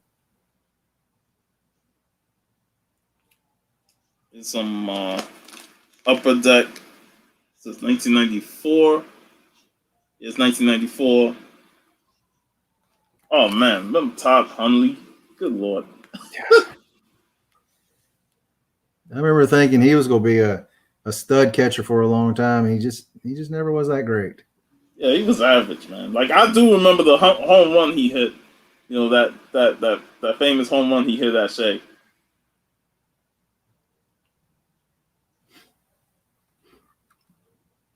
He should have just gone. He should just went all Bo Jackson and Paddock. Remember he did. Bo did that one time. He broke it over his head. Collector's choice. I remember those collector's choice. Like every pack had a silver signature card in it. Doc, it's my guy. Did you watch that 30 for 30 on Doc and Daryl? Yeah. God, that was depressing. Yeah. That was hard to get through. Yeah, I mean, I still. Now these cards were pretty cheaply. I think because I see them edges. Mm-hmm. These are cons. Oh, is that the one like the hot dogs? Yeah. Yeah, I remember those. I have a different set of those. Remember, Edgardo Alfonso, man, he was really good. Yeah, I always like the Alfonso, man. Bonilla, again, we're still paying him. Still paying him. Saberhagen. I don't think we'll ever stop paying for him, even after the contract ends. It'll be like, just do it out of. Just we'll keep paying him. I forgot about Jeff Kent. Yep, before he went to the Giants and got really good. Yeah, man. Pete Harnish. I don't remember him playing for the Mets. Bill Pulsifer, I thought he was going to be really good. Jason Isringhausen. I remember that name, Jason Isringhausen. I was like, man, that's a long ass name to have as a last name. I was like, I just call him Ish. I call him Ish. Yo, it's Jason Ish. He when he come up, I mean, look at how Thor is now. That's how I thought he was going to be. Man, Thor was so good in his early years. Yeah, I think he's going to be all right next year. I don't think he's going to be quite back there this year. I think it's going to be next year. Mike Cubbage, he was the head coach for the Lynchburg Mets back in the day. Mm-hmm. Love that guy. He was always he would come over and talk to people before the games.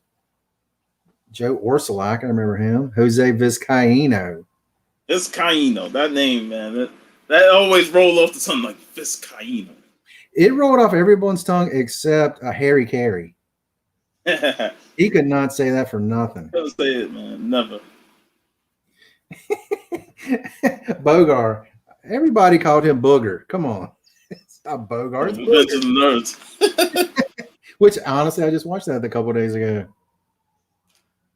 Is the Pinnacle. What year is this? Score Pinnacle. 1997.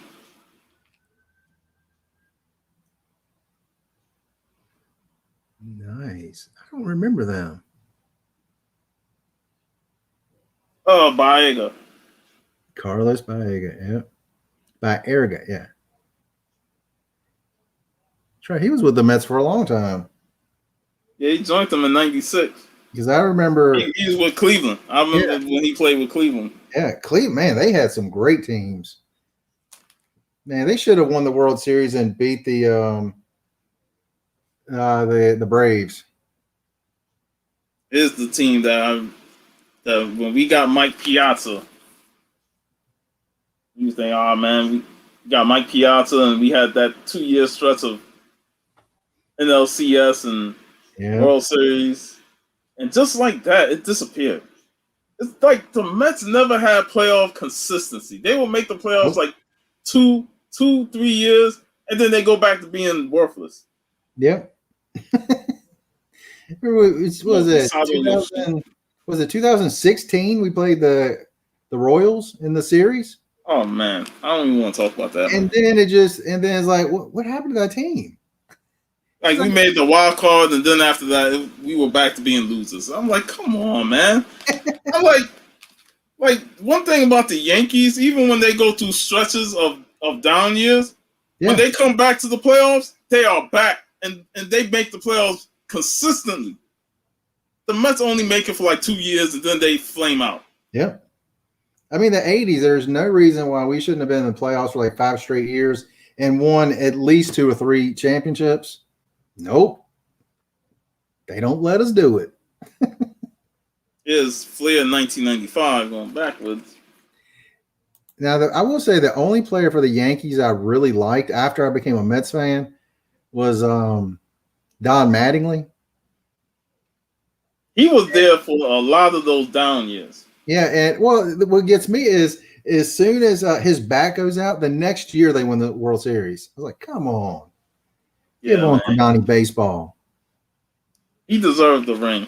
Yeah. He deserves to be in the Hall of Fame, I think. I mean, I know he was only in the league for, 10 years or so, but man, he was really good for that time. Definitely. And this is the last. Some of these are repeats. Pinnacle cards. Nice. Same Biga card, but that is the last of my baseball cards. Very, very cool. I felt like once we left New York, I kind of lost the interest of buying baseball cards because, like I said, going to Mets games a lot, that's where I got a lot of cards, and then, by the 2000s, I just lost interest. Well, the whole hobby pretty much died around that time. Yeah. And I mean, because right here where I live, in the late 80s through about the mid 90s, there were as many as 5 or 6 shops. And now there's none. There hasn't been a shop here since about 2000. Well, I you know what? There's one, but they don't have very much. But other than that one, there's none. And gosh, been 2000, about 2002. We closed our shop back in 2001. Damn. Yeah, well, at that point, baseball cards weren't the thing that was even keeping us around. It was Beanie Babies. And what happened to those? There where a bunch of the old baseball cards are. Yeah, exactly. I remember when that Beanie Baby thing exploded. Yeah. I mean, the true story, my brother would buy some stuff, baseball cards from a guy it's about an hour from here. And so I would go and pick up the stuff. And this guy had Beanie Babies. When I was in there, I just happened to notice, but as I was getting ready to walk in, there was a really nice Mercedes outside. I was like, man, that's a really nice car. I come across this page. First thing I opened the book.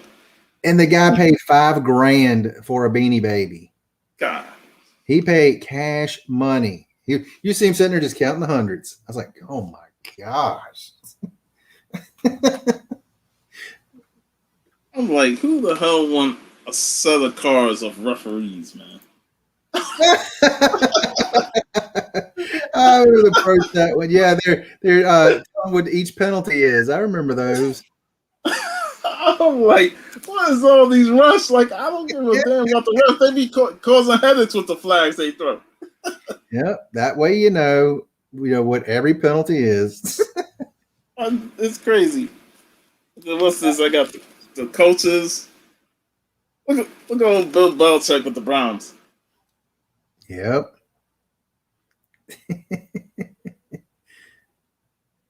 Oh, the good old days. Got 2 Bill Belichicks. Two Bill Belichicks. 2 Bill Belichicks, man. I might have a third, man. I don't know. Man, that might be a valuable card. 2 years ago. Now that Brady's not there, the value of that card is plummeting. It's the legend right there. The big tuna. Big tuna. Whitney Houston. Super Bowl performance. Oh, that national anthem. Oh, my goodness. That was brilliant. The Schottenheimer. He another one, man. He deserved the Super Bowl, man. Yep. He had some great teams. Mm-hmm.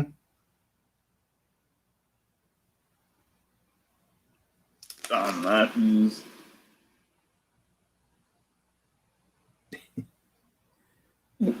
Coaches, man. But the one set I did love in this was the Super Bowl when the Giants beat the Bills. The one Super Bowl where the Bills had a chance to win it, and Scott Norwood. Scott Norwood, man, he couldn't. Bless his heart, man.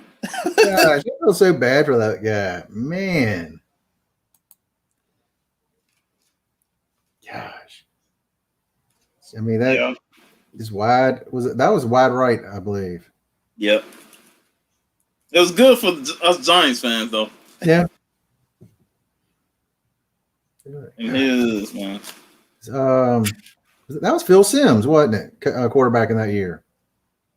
No, that was Jeff Hostetler. Oh, that's right. That's right. The Hostetler. And boy, he took a beating that playoff run. I mean the Bills. I mean their defense was stout back then. Yep. Bruce Smith, Cornelius Bennett, Shane Conlon. That day. Giants.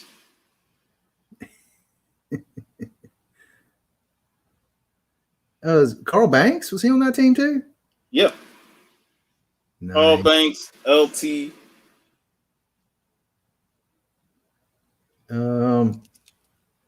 Was it Otis Anderson? Was that the running back for them? Yep, Otis Anderson, the juice. Mm-hmm. There's Banks right there in the middle. Yeah. Yeah, I have an LT. Dave Meggett. Yeah, Dave. Dave Meggett. Look at that little Meggett run. Remember Chris Berman back in the day? I think I had to put my LT card in a plastic encasing. Mm-hmm. That's LT. I mean, to me, the greatest defensive player. If not, he's about Rodney Hampton. Mm-hmm. Remember Hampton? That's another one of those guys. I'm like, he's gonna be great for 10 years, and just kind of fell off. So cool. Good old Joe. I wish I had cards of that when Washington hit him in the back. It's the Super Bowl. Nice. God, man, back then when card collecting was just so awesome. Yeah. I think I have an LT rookie around here somewhere. Here is the Super Bowl set of cards.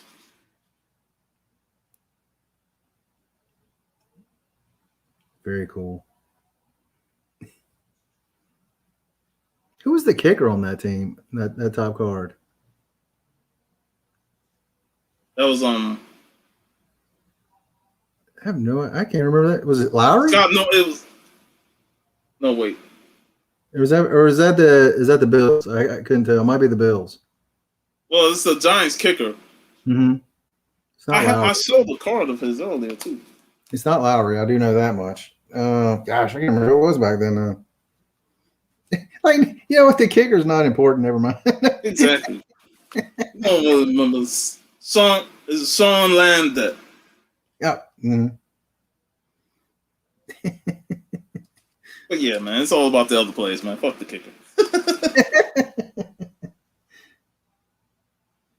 But yeah, man, I always look back at these cards and just get all nostalgic about it because this set, I think, I can't remember how I think my dad bought it when we went to one of those stores at a flea market, and they had the whole set of the 1991 season,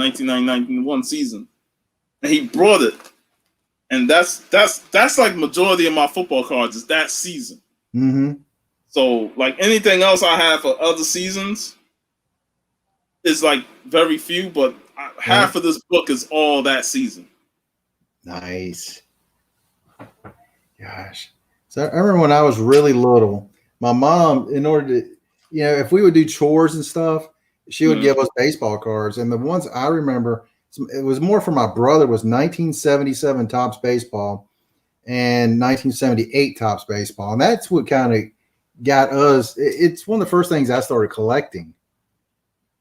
Actually, my first collectible stuff was actually the Star Wars figures. That's actually the first thing that I actually started collecting back when I was a kid.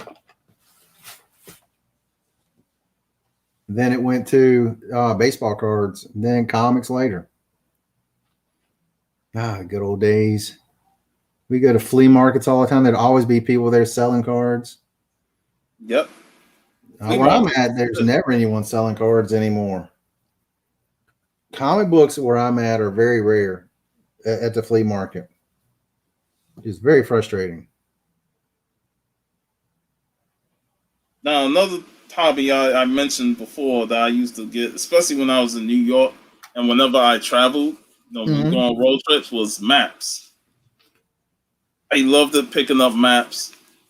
And, like New York, I used to get the subway train map or the bus line that we used to ride.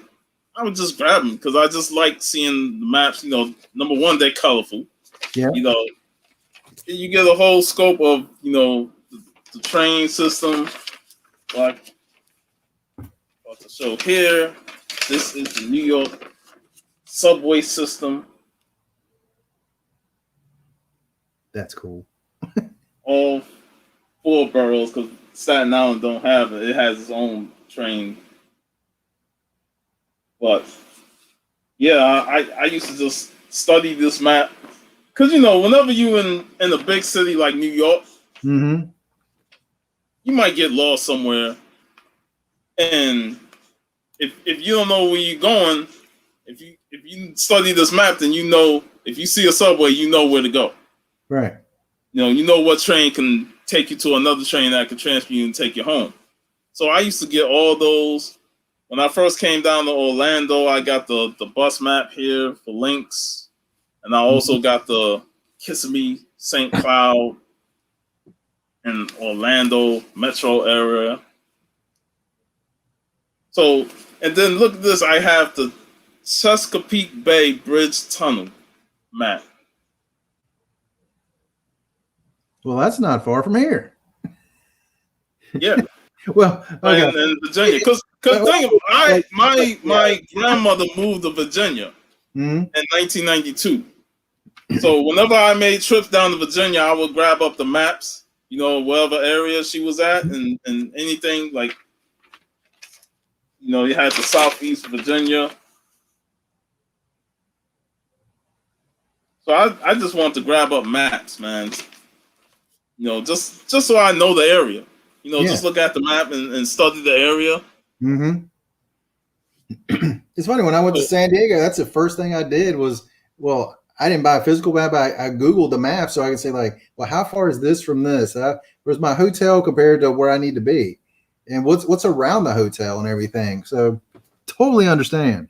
I got Queens bus map for the borough of Queens. I was like, let me get all the boroughs. You know what I mean? The Bronx.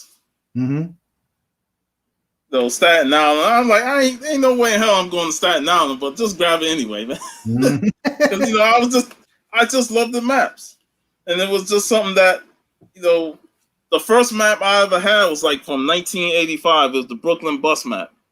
That's the oldest map I have in this box, and ever since then I've just been a diehard map collector. That's awesome. Well, let's see. When I find some stuff, I'll send you some local maps too. That's if I can find them. I don't even know if they still make them. They might still make them. You know what? I guess probably like Barnes and Noble will probably have them. Kings Plaza. Oh man, I used to go to that mall all the time in Brooklyn, right there near the Belt Parkway. That's where Alexander's was at, and all the stores. That and Fulton Mall were like my number one spots. And this one, A&S Plaza, was a mall in the city that we used to go to. And, I just grab anything. It just shows you all the stores and all the levels. Had a beautiful design. And it even had a comic shop. When we went in there, they had a comic shop. I had to go in the comic shop. Whenever I see a comic shop, go to the comic shop. Yep. And, I ain't getting nothing from it, but it was just fun to go into a comic shop and see what they had. And I told this story in my story, but Times Square was something like, especially during my high school years, Mm-hmm. we used to go occasionally at the end of the week or even during the week. You know, TRL was big on MTV. So we Yep. would go there and see some of the celebrities that be standing at the window and looking down at the fans. And this was during the time when Midtown Comics first opened up in 1997. So I remember when we saw that, I was like, I gotta go in Midtown, you know, because it's a brand new store. And at the time, it was a new experience to go to that shop because I didn't have too many comic shops near where I live. Like Right. most of the comics that I brought growing up was either from cons or newsstands. Same with me with And the newsstands. They're yeah, everywhere.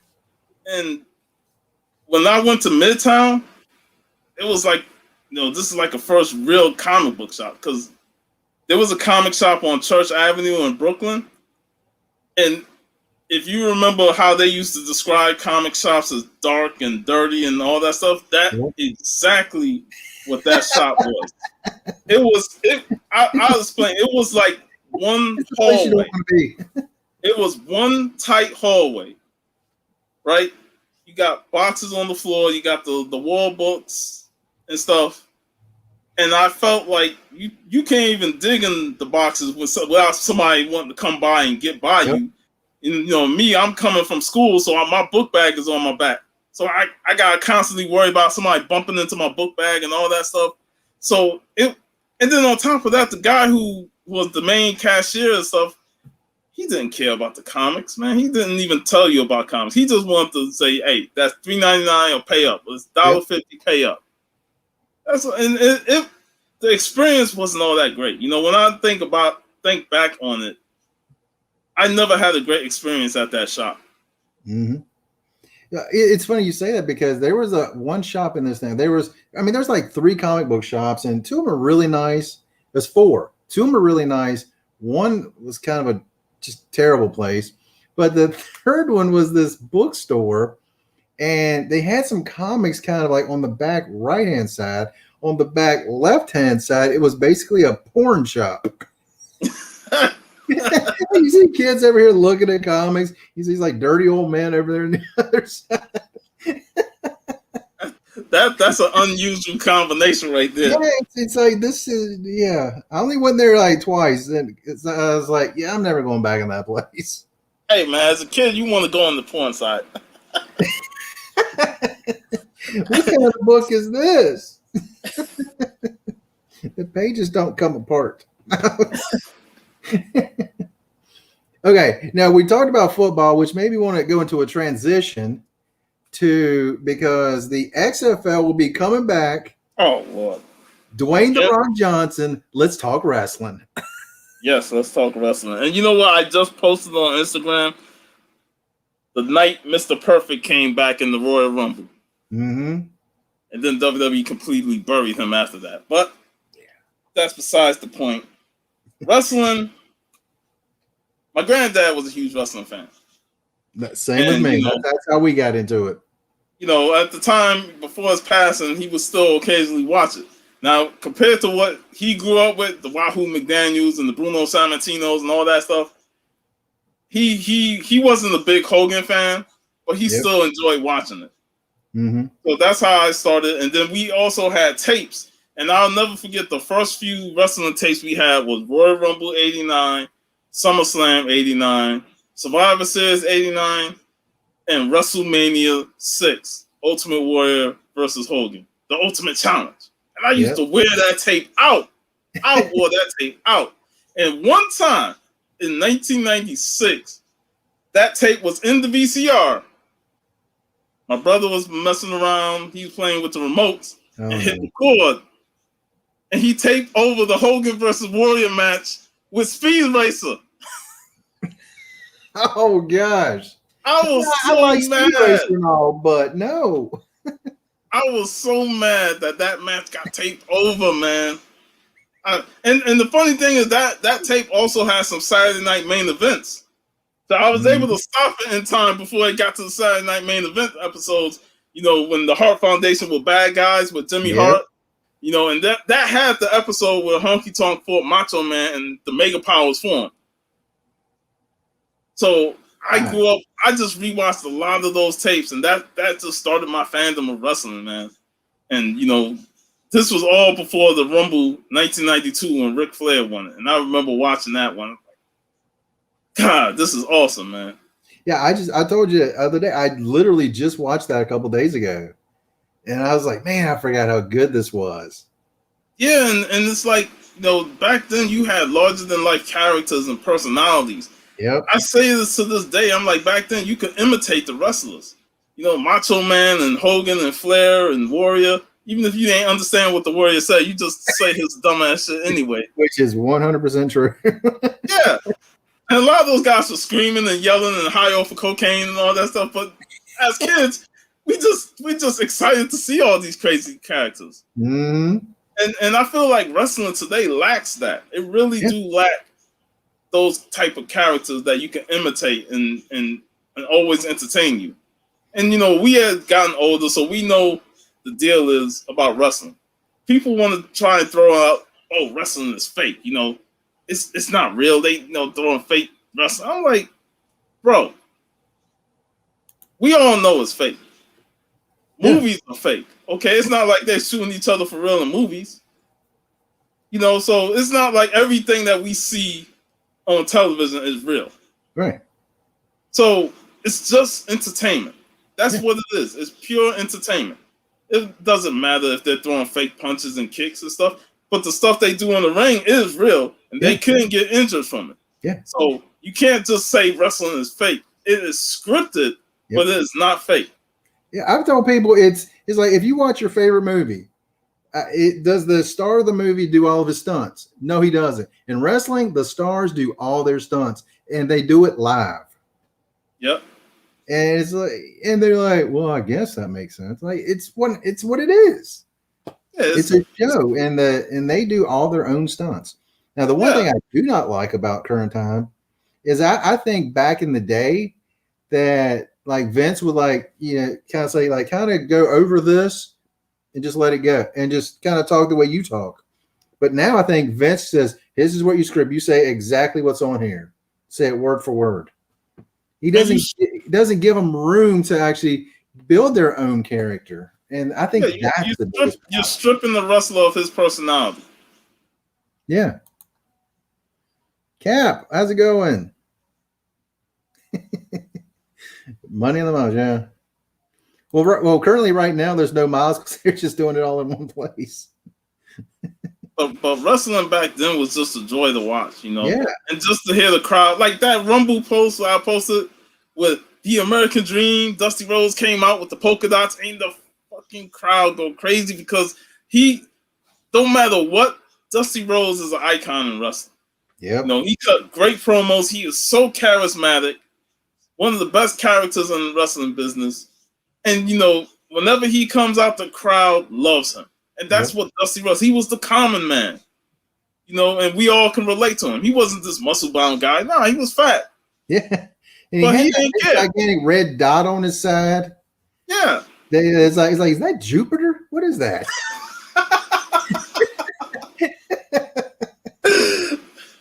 But we all loved him for his personality and his charisma and his rhymes. You know, and that's what made characters like him stand out. Which is why we don't get that today, because they just don't let these wrestlers be who they can be. Yep. One of the greatest promos, that Hard Times. Hard Times. One of the greatest promos. I remember, back when I was a kid, I don't remember actually watching it live, but I remember back in the 80s being down here in the Mid-Atlantic region. So I'm sure I probably saw that as it happened. And gosh, I mean, Ric Flair and Blackjack Mulligan going against each other back in the day. Oh my gosh, that was so huge.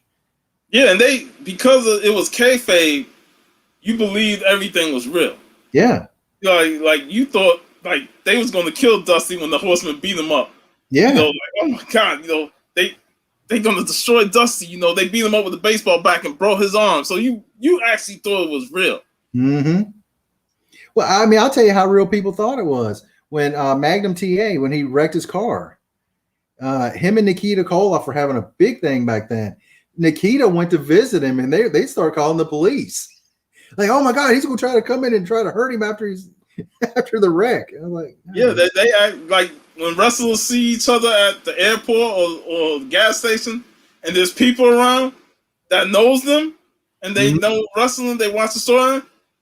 They gotta make it seem like they hate each other because they in the rivalry right now. So they gotta sell that rivalry to the fans who's in the airport. Yep.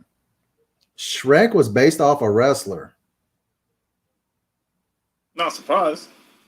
Don't with his size. I remember the one scene where they had like the wrestling match.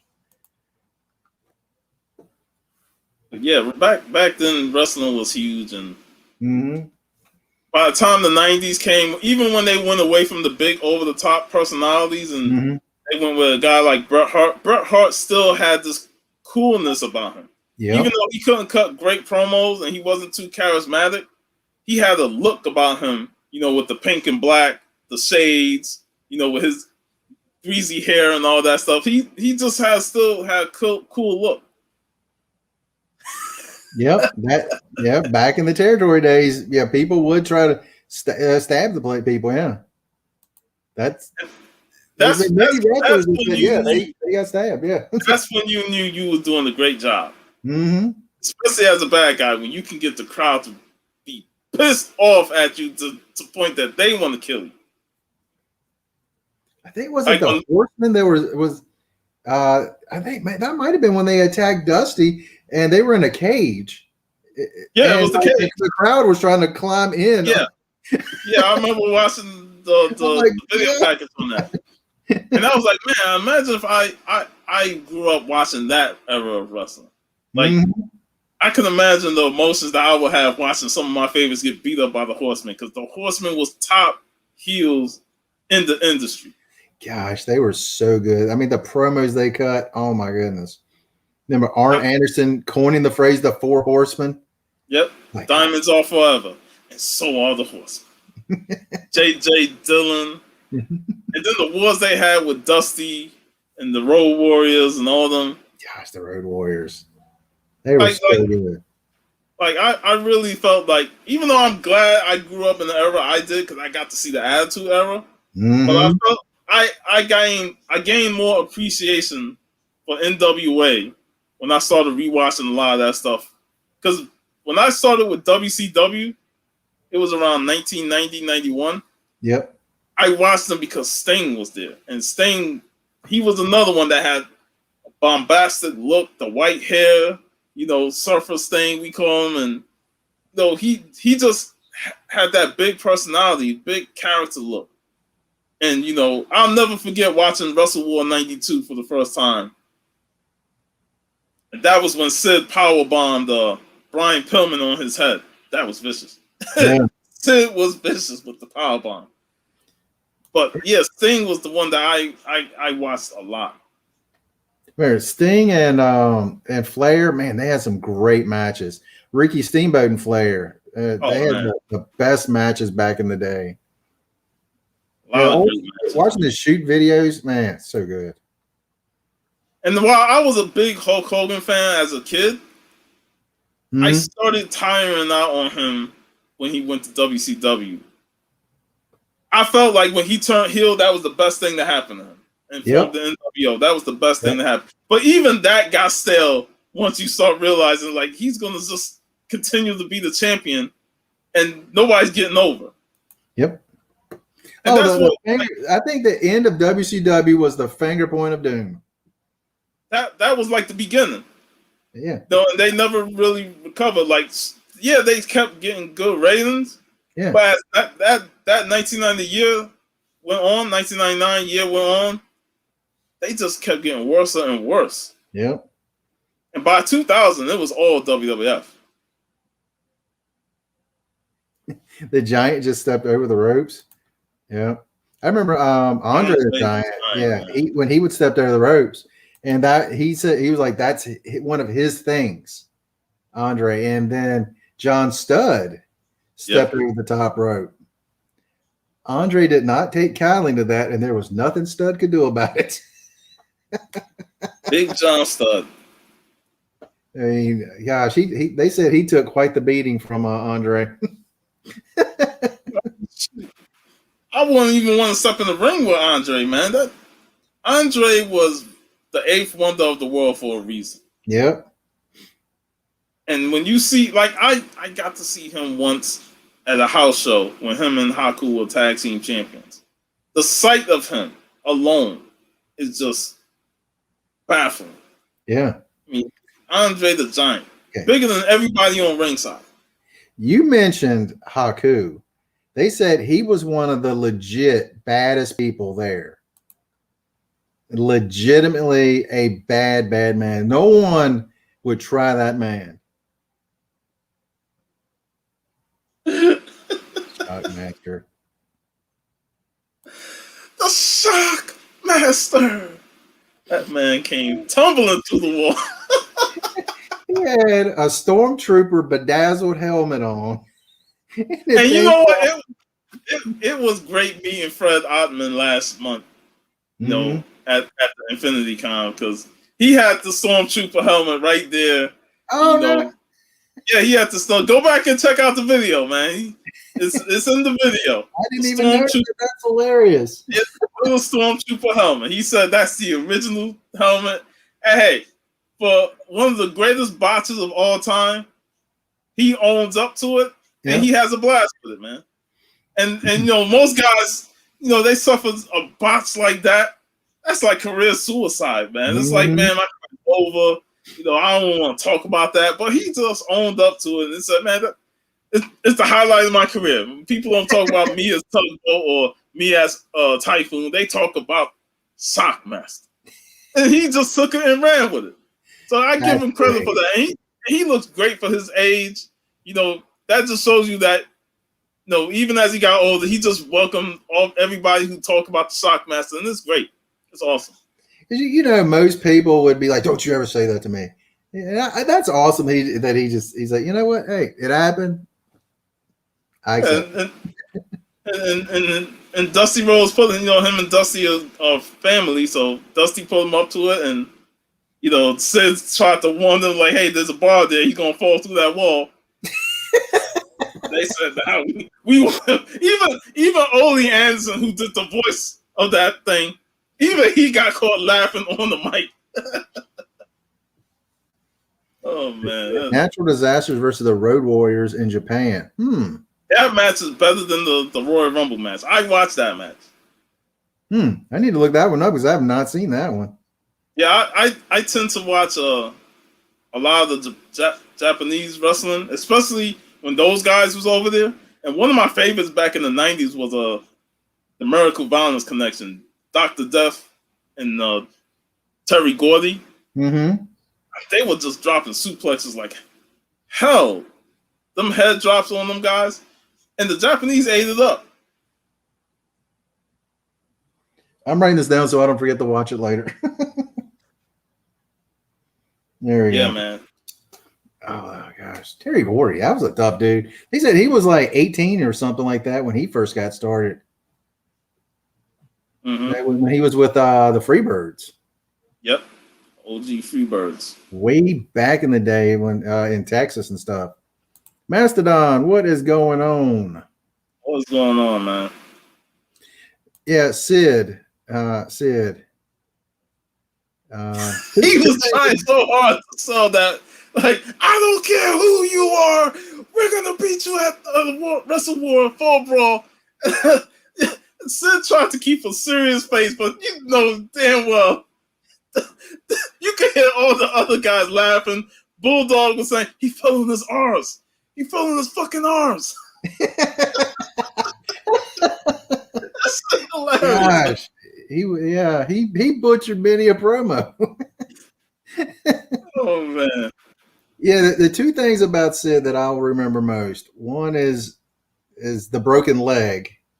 Oh my god. They showed that so many times on Nitro. I was like, I had to turn the TV off. Yeah, that was awful. But they said in the summertime he would take time off just so he could go play softball. Yeah. He loves softball. he's like, well, we get you a new contract. He's like, well, just wait till after softball season and then I'll sign it. he was like one of the only guys that could be successful anywhere he go. Yep. And be over. You know, he had 2 stints in the WWF. He's over with the crowd. No matter how many botch promos he had that intense look. And that's what made him such an intimidating force. You know, the curly blonde hair and the serious, intense look. You know, it's like, yo, this dude crazy. But I like him. Like when he powerbombed jobbers, man, that shit look good. Yeah, the half a brain promo. That I have half a brain. I got half the brain you got. I'm like, what? You see them in the ring, like, what did he say? It's crazy. But the Attitude Era for me, gosh, I mean, to me, around what 2005 or so, when to me is like maybe a little bit before that is when it just dropped. It just became so much worse. It dropped when the Monday Night Wars end and Austin turned heel, and it was nowhere but downhill from there. Because they brought in all them WCW guys and ECW guys, and they all looked like trash. Vince made them out to look like trash. Yep. What he did to DDP was a fucking crime. Oh my gosh, we're gonna have him stalking the Undertaker's wife. I mean, what? That was so stupid. I was excited when I saw it when he revealed himself, but at the same time, I'm like, you know, the Undertaker gonna kill him, right? Yeah. They are not gonna have him beat the Undertaker, and it's a damn shame that what they did to DDP, because he was one of the few guys who built himself up in WCW from the ground up. Like he started late in his career, like in his 30s, and he worked hard to get to where he got to. Yep. You know. So to see WWE do that shit, I was like, come on, man. DDP is better than what y'all treating. Yep. And I remember, even as hilarious as it was, I hated that Booker T got his ass whooped in the shopping. I hated that. I'm like, come on now. Why y'all gotta have Booker That T was get one beat of up? the greatest skits I have ever seen. I wonder how much money it cost them to fix everything up in that place. But I'm like, damn, why they gotta do Booker T dirty like that, man? I was like, just because he a WCW guy, oh yeah, let's take him to the grocery store and get his ass whooped, get everything poured on him and stuff. I'm like, come on, man. You remember when him and Gold Dust were together? Yep. That was some great stuff. Great comedy, man. Mm-hmm. They had great chemistry. Yeah. Well, I will say, like I said, when Austin and The Rock left, they had a hard time having somebody fill their shoes. Yeah. Because that's when I thought Triple H got worse, because he put himself over everybody else, and I just couldn't take that shit. I found TNA, and I saw the awesomeness of AJ Styles and Abyss and all those guys, but the sad part was I got another Triple H and Jeff fucking Jarrett, a man who never drew a dime. Yep. And yet he's constantly putting himself over. I'm like, what the fuck is this shit, man? DDP managing the Diamond Stud was priceless. The Razor's Edge was it. Yep. Good times. Gosh. All right. Who do you think had the best entrance? Not entrance, the best first appearance in the in WWF or WWE when they first got there? For me, Chris Jericho, man. Yeah, exactly. That when he appeared and interrupted The Rock, you can't get no better entrance or first appearance than that. And now when you look at the promo, it's okay now. You know, like some of the stuff he said was just rambling on, but man, that pop he got when his name came on the screen, I was like, oh! I had no idea who it was because they had that countdown going for like 3 months. Well, when I saw Jericho's name, I was so excited because he was another one that WCW underutilized. Yep. He got himself over by just being a heel, and the whole feud with Dean Malenko and all that stuff. He was doing some great work. The man of 1,004 holds. And he's saying armbar was like half of that. I remember he started going through that. Commercial break, comes back from the commercial break. 1004 armbar. Gosh, what just I mean, how do you see this and I go, this guy's got something. But like I said, man, Hogan and all them other guys was hogging the main event spotlight, so nobody was able to break that glass ceiling. Yep. And that's when I realized, like, man, if they're not elevating some of these new guys to the top spots, then they're not going to make it. Yep. And once those guys left WCW and went to WWF, bro, the mid-card scene in WCW 2000 was horrible. Yeah. Nitro was hard to watch. Like, yeah. I tried to give them some views because it was still WCW, but, yep. Bro, they really missed Benoit and Jericho and all those other guys. Because think about that cruiserweight division that they had. Awesome.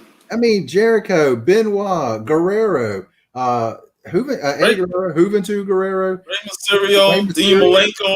I mean, it's like that is a Hall of Fame group of people when they're young and just getting to their prime. It's just like, oh my gosh, you ruined them. Yeah. All because they don't want to get elevated to the top. Yeah. And the more, like I said, the more I read about Hogan and his politicking and stuff, I was like, man, this guy, man. I used to be a Hogan fan, but years later, I just realized, man, like he's only out to do business for himself. Yep. And as long as he gets the win and gets the title, that's all that matters. But I'm like, bro, man, sooner or later, you're gonna have to elevate somebody else. And he did it to Goldberg, but it was on free TV, not even a big pay-per-view match. I mean, they sold out the freaking Georgia Dome. It's like, why did you not do that on a pay-per-view? I mean, Bischoff. That's all it was Bischoff. He just wanted to beat Raw in the ratings, and that was his own downfall. Beat him for like. I mean, and then he kept shoving the NWO down our throats. I'm like, bro, I'm tired of the NWO at this point. I mean, at one point they had like 30 people in it. Yeah, half of them are jobbers and losers. Yeah. Like, who cares about Vincent? Who cares about Vincent? Come on, man. Some of them guys is like, who cares about him? Man, that's back when Brutus Beefcake, he had long hair and a beard. Bro, that man was the booty man. Huh? He was the booty man. All right, that man went from the Butcher to the Zodiac to the booty man, and then he became the Disciple. I'm like, man, that done ruined this man's career, man. And I hated that shit. Because I liked him as Beefcake in the WWF. I mean, he wasn't the greatest and all, and he was always riding off of Hogan's jockstrap, but yeah, he rode it all the way to the Hall of Fame. Yeah, I didn't even think he was Hall of Fame worthy, but it is what it is. I tell you who I thought was, I guess he was overrated at one point, but I think he could have been so good. Was Buff Bagwell. I thought back in the day, I was like, man, he's really good, and then when he became Buff Daddy, yeah, that was the beginning of the end for him, because then he started having ego issues. When he was a babyface tag team, yep, he was a really good wrestler. Remember the Judy Bagwell on a pole match? I don't even want to remember that. I don't want to remember that. We're gonna put Judy Bagwell. That's Vince Russo at his worst. It's just like some of the stupid stuff that they came up with. That was Vince Russo at his worst. I can't even listen to Vince Russo. You ever try to listen to a podcast of his? Never. Because he comes off as a jerk a lot. Even on the Dark Side of the Ring, on that Brawl for All episode, yeah, I'm like, this guy I just want to punch him through the fucking TV. and I understand why James Cornette hate him so much, man. Yeah. To this day, oh man, he despises that man. You bring up Russo's name once, and Cornette's going to go on a lengthy rant. And Cornette may say some things that may offend people and stuff like that. But one thing about Corny, he is a wrestling historian. Yep. That man knows his wrestling. Yep. A lot of times I enjoy hearing his stories, about wrestling and stuff. Oh, I love his podcast. I listen to that a lot. Yeah, he tells stories about wrestling, and it's awesome. This is true. This is true. Scott Steiner was a great wrestler until he turned into Bane. It's true. It's true. He another one that'll just say anything off the top of his dome. And I'm like, yo, wait a minute, what the fuck this guy say? Did he really say that online? I remember he would flex. He had like a muscle, then a muscle, and then like another muscle on top of that. I'm like, how does that even happen? Like a cartoon. It was like a cartoon when he flexes muscle, man. The big bad booty daddy. It's like he got more juiced up as he got older. Yeah. When he was younger, man, he had athleticism with that muscle. Yeah. I mean, him and Rick Steiner, they were a great tag team. Yep. I remember Rick would come in. He had his hand painted up like he was talking to him. Yep. And they have some great tag matches. Oh my great match. What was your favorite WrestleMania? I would say 10 because I was there live and I experienced it. Nice. Bret Hart getting the title back from Yokozuna was huge for me. And it was the only WrestleMania, only pay-per-view I attended. Like most of the time we either go to house shows or whatnot, but most of the time I was at that WrestleMania 10 was special. And I got to see the ladder match. Mm-hmm. But best WrestleMania to me is still WrestleMania 17. Top to bottom, great card. Yep. In the Astrodome, yep. To me, I will kind of go back and forth between 17 and 19. I kind of go back and forth, but I think top to bottom, I do think it is 17. Yeah. I may do a top 10 WrestleMania list in terms of just overall pay-per-view. But yeah, 19 is up there as far as a great card. Mm-hmm. Like the only thing on there is that damn handicap match that Undertaker was part of. Was it A-Train and Big Show? Yeah. That was like the only stinker. But everything else was solid. Yeah. Gosh, good times. See, which one did I go to? It was in Miami. I don't remember what number. Was it 29, 30? Is it the one where Bryan Danielson lost? Yeah, to Sheamus in 6 seconds or something like that. It was once in a lifetime. Yeah. Yeah. But the match with Undertaker against Triple H with Shawn Michaels as the ref, brilliant. That was a brilliant match. I'm indifferent to it. Well, you're mainly wrong. Because it was a good match, but I didn't really care for their previous Mania match because it was hit big move, rest, hit big move, rest, hit big move, rest. Mm-hmm. And I'm like, Shaun and Undertaker told great, fantastic stories in their 2 matches where I felt like Triple H and Undertaker just tried to beat the hell out of each other. And the story was kind of lost for me because it was just trying to knock each other out. And that's the one thing I really despise about wrestling today. Finishers are completely dead. Yep. Everybody can kick out of a finisher nowadays. Yep. People consider, like, say Hulk Hogan's leg drop is a weak finish. Like, you gotta remember, back in the days, they wasn't coming up with these over-the-top, ridiculous-looking finishes. No, back in the day, a leg drop from a man like Hogan can finish. Let alone a man like Andre. For God's sakes, if you get leg dropped by Andre, you should be dead. Murder, death, kill. But nowadays, it's like everybody's kicking out of finishers. It's like, what is the point of calling it a finisher? A finisher is supposed to finish you off. And when you kick out of a finisher 2-3 times, it just ruins the illusion of the finisher. And it's like, now you got to come up with another way to defeat him when you just hit him with a finisher. Mm-hmm. I remember watching the cage match between Adam Cole and Johnny Gargano. It was the 2 out of 3 falls match, and then they had the third fall in the cage. Yeah. Another move that I am sick to death with, and now everybody seems to be doing it, is the Canadian Destroyer that Petey Williams made popular. Yep. Adam Cole hits a Canadian Destroyer on Johnny Gargano off the side of the cage onto a table, and Gargano kicked out. Yep. And I said, fuck this match.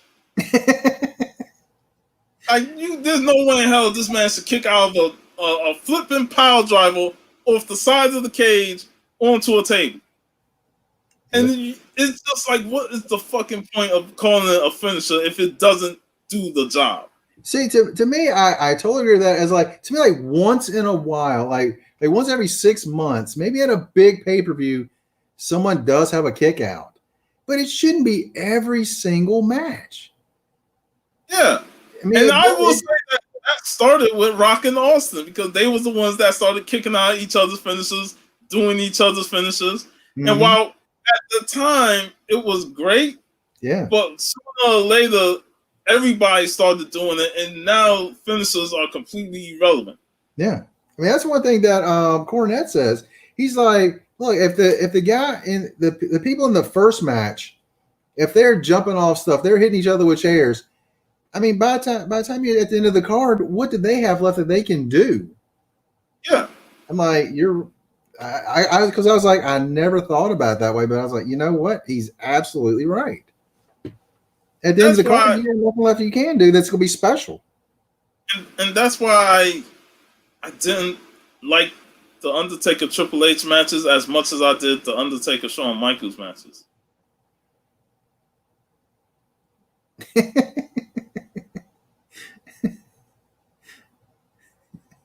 I had to wait 3 months to watch it. That's great.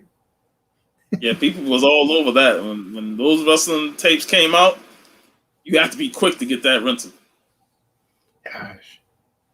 I would WrestleMania 3, though, just the look and spectacle of WrestleMania 3 has always been embedded in my mind. Is that the one in Vegas? No. Oh, that was in Detroit. It was in Detroit at the Pontiac Silverdome. Yeah. Just the visual of WrestleMania 3, when they do that long shot and they see the whole stadium. God, it's such an iconic visual. Like 100,000 people there. And then you have Andre versus Hogan in the main event.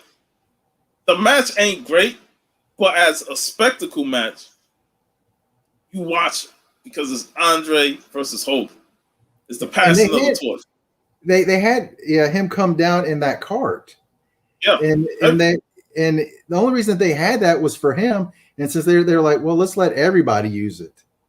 That it was done there and at WrestleMania 6. Mm-hmm. Those are long entrances, man. In terms of if you walk down, Hogan was the only one that walked down. Mm-hmm.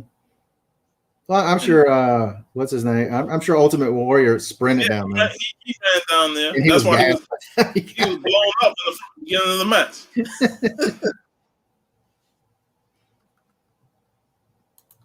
Yep, that nice heel turn lead up to it. Yep. And that was a heel turn done right. Yeah. I mean, the necklace come off with it. The necklace coming off was an accident, and it worked out brilliantly. Yeah, Hogan was bleeding on the chest. Oh gosh, I love that stuff back in the day. Yeah, man. I want to go. You know what? When I get up here, I think I will go and watch 3 now, because it's been a long time since I've seen that one. Macho Man versus Ricky the Dragon. Great, one of the greatest matches of all time. Yep. I don't know what match I would say is the greatest of all time. That's tough. Yeah, because people outdid that match, but in terms of storytelling and the things they were doing in that match, it was revolutionary for its time. Yep. And that was when the Intercontinental Championship meant something. Yeah. I used to love that IC belt. Yeah.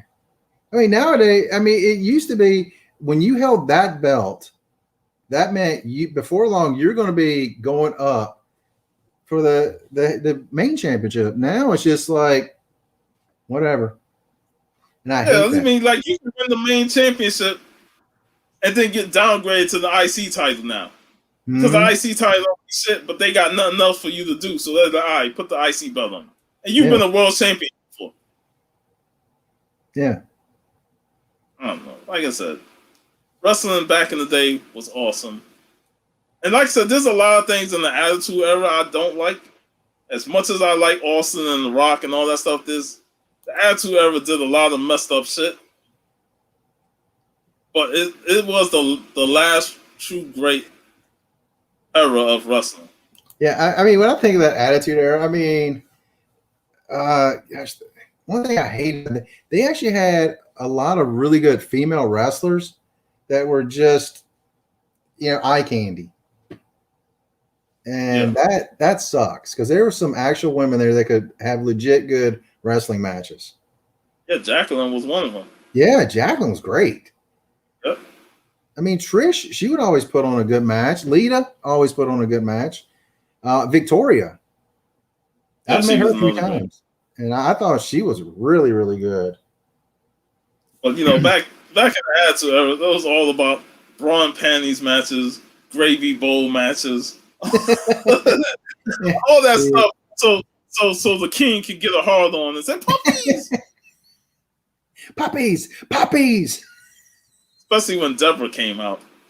I never thought she was very pretty. I hate to say it, but I never did. She was all about the boobs. Yeah, That's all she was. Did nothing for me. Now Trish, love Trish, but I love Victoria. I thought when I saw her, I was like, one, she's a really great wrestler, but she had that crazy character, and I was like, I like the crazy character. Yeah, the crazy. Yeah, she started out as a Godfather hoe. Yeah. It's funny how so many characters start out as just like someone off the side of someone else, like CM Punk. His first time he was it WrestleMania in Chicago? It was a big pay-per-view in Chicago. Came out for the entrance of John Cena. Yeah, as a gangster on the side of a car. Yeah. I mean, really weird stuff. Like when they had who was that guy recently that would dance to his way down to the ring? But like Becky Lynch was one of those people. Braun Strowman, and there's a few other ones that actually become pretty big. They were just like dancing around with the guy when he came to the ring. Like little side characters. Hmm? They were like little side characters that had no importance. Yeah. Like Tommaso Ciampa played the lawyer, and the Undertaker come on Tombstone. You wouldn't think he'd become a great wrestler later on. Yep. I forgot all about that one. Yep. So, wow. Gosh. You don't watch AEW either, do you? I used to watch it, but then it just lost me sometime last year. Mm-hmm. I tried to watch something. I can't get into it. Then I'm looking at what they're doing now. It's like they really is trying to be like WWE. They bringing in Shaq to have a match with Cody. I'm like, what the fuck? Who asking for Shaq to wrestle? Who asking for this? I'm not asking for Shaq to wrestle. And it was like last year before last, they were thinking about having Shaq versus Big Show. Yeah, at least that makes sense. But then again, I did not like Big Show losing to Floyd Mayweather. Big Show should kill that boy, man. Get the fuck out of here. I remember that's like asking Andre the Giant to take a loss to Floyd Mayweather. Andre will look at you like he about ready to smack you with that giant ass hand he got. No. I mean, but Big Show's just. I mean, he really broke Big Show's nose. Don't mean shit. Big Show to the punch. I mean, it's part of the skit, but I mean, he was like beforehand, like, how you mean do? He's like, no, go ahead and hit me, and he was pissed. Big Show should have broken him in half. I was like, man, fuck this. Ain't no way. Yeah, Floyd's a great boxer, but come on now. There's some things that you want me to suspend my disbelief, but I can't buy that shit. Yeah. I mean, that's why we tell people, like, that's why they have weight classes. Yeah, and I'm. You're not gonna have Mike Tyson versus Floyd Mayweather in their primes. No, Mike Tyson was the size of Big Show and Super Punch Out. Oh man. Yeah, I've been trying to beat Mike Tyson in Punch Out. I can't even get to him right now. Doggone it. Gonna keep on trying. Old NES. I need to actually do some more game streaming now that you mentioned it. But anyway, let's see. What else can we talk about? We got comics. We talked sport, baseball, wrestling, maps, Yep, man. Movies. movies. So many great movies, man. Like we briefly talked Ghostbusters earlier. It's one of my favorite movies. It's the reason why I'm Stay Puft, because I just love that character when he come around the corner. He's like, He's got that little hat on. He's got that little smile as he's crushing stuff coming through. sailing in New York. If we get this guy laid, we won't have no problem, man. It's like, yeah, exactly. So I love that movie, and growing up, I watched R-rated movies since I was young. So I seen the Freddy movies and Jason, and some Eddie Murphy. That's how I learned the F word, by watching Eddie Murphy. All right, which stand-up do you think is the best? Is it the Delirious? I like Raw. I love Delirious, but people like to say Raw is okay, but I love Raw. Mm-hmm. Like Eddie Murphy Raw is a great stand-up too, man. Gosh, I love those two stand-ups. Those things were great. Yeah. I remember we had the cassettes back in the day, listening to them in the car driving around. Yeah, and then I used to watch the Richard Pryor stand-ups. Sunset. Mm-hmm. Yep. Live on the Sunset Strip. Yep. And then I loved his movies. Especially the '70s ones. And then the movie I used to watch a lot, and then I really didn't recognize the racial undertone in it, was The Toy with Jackie Gleason. I love that movie. It's when they kept calling him Master Bates. When I was a kid, I didn't get that, but oh my gosh. Later on, I was like, oh my gosh, he keeps saying that. You ass, Bates. It's US. You meatball. Thunderlips calling Rocky a meatball. Lift off, meatball. Yeah, man. I remember the one when he come back, Richard Pryor, when he came back after he caught himself on fire. he's like, if that ever happened now, I'd be eating people's asses on the way out. He said next to the fire chief, he's like, what happened to them? I don't know. Someone must eat their ass on the way out. I don't know. I'm glad, when I watched that, he talked about the fire and the burn. And he just turned it into a joke, even if it was a serious situation. He like, mm-hmm. the only way I can get through this is to make a joke about it. And mm-hmm. and he talked about it in such sincerity, but yet still made it funny and hilarious. Richard Pryor is a legend, man. I mean, that movie, JoJo Dancer, Your Life is Calling. That's an underrated movie. Man, I love that movie.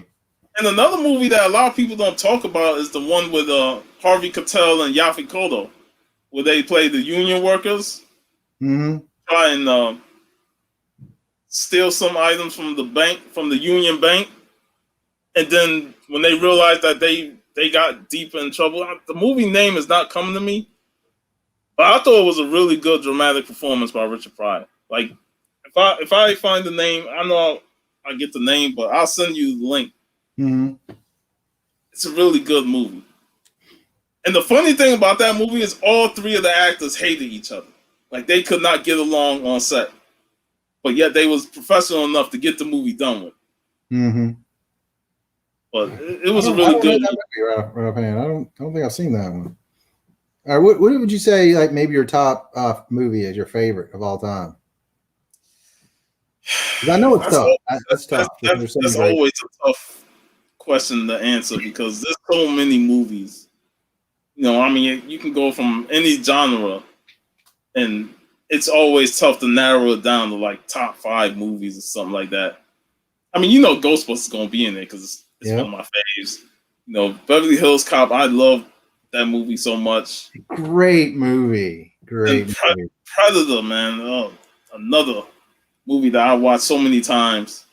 It's been a while since I've watched it. I do need to watch that again. It's so good. Oh man, it holds up. You know, I mean, the moment you see Dylan and Schwarzenegger, you sold right there. Mm-hmm. Manliest handshake of all time, man. Hair grew on my chest when I was a kid. I mean, the line in that movie that sticks with me: "I ain't got time to bleed." Yep. Governor Jesse Ventura. And that was a great that movie was so manly. You know, all their muscles are just exploding.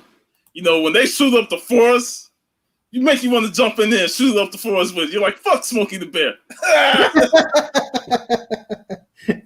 You one ugly mother. Oh man, that's classic, man.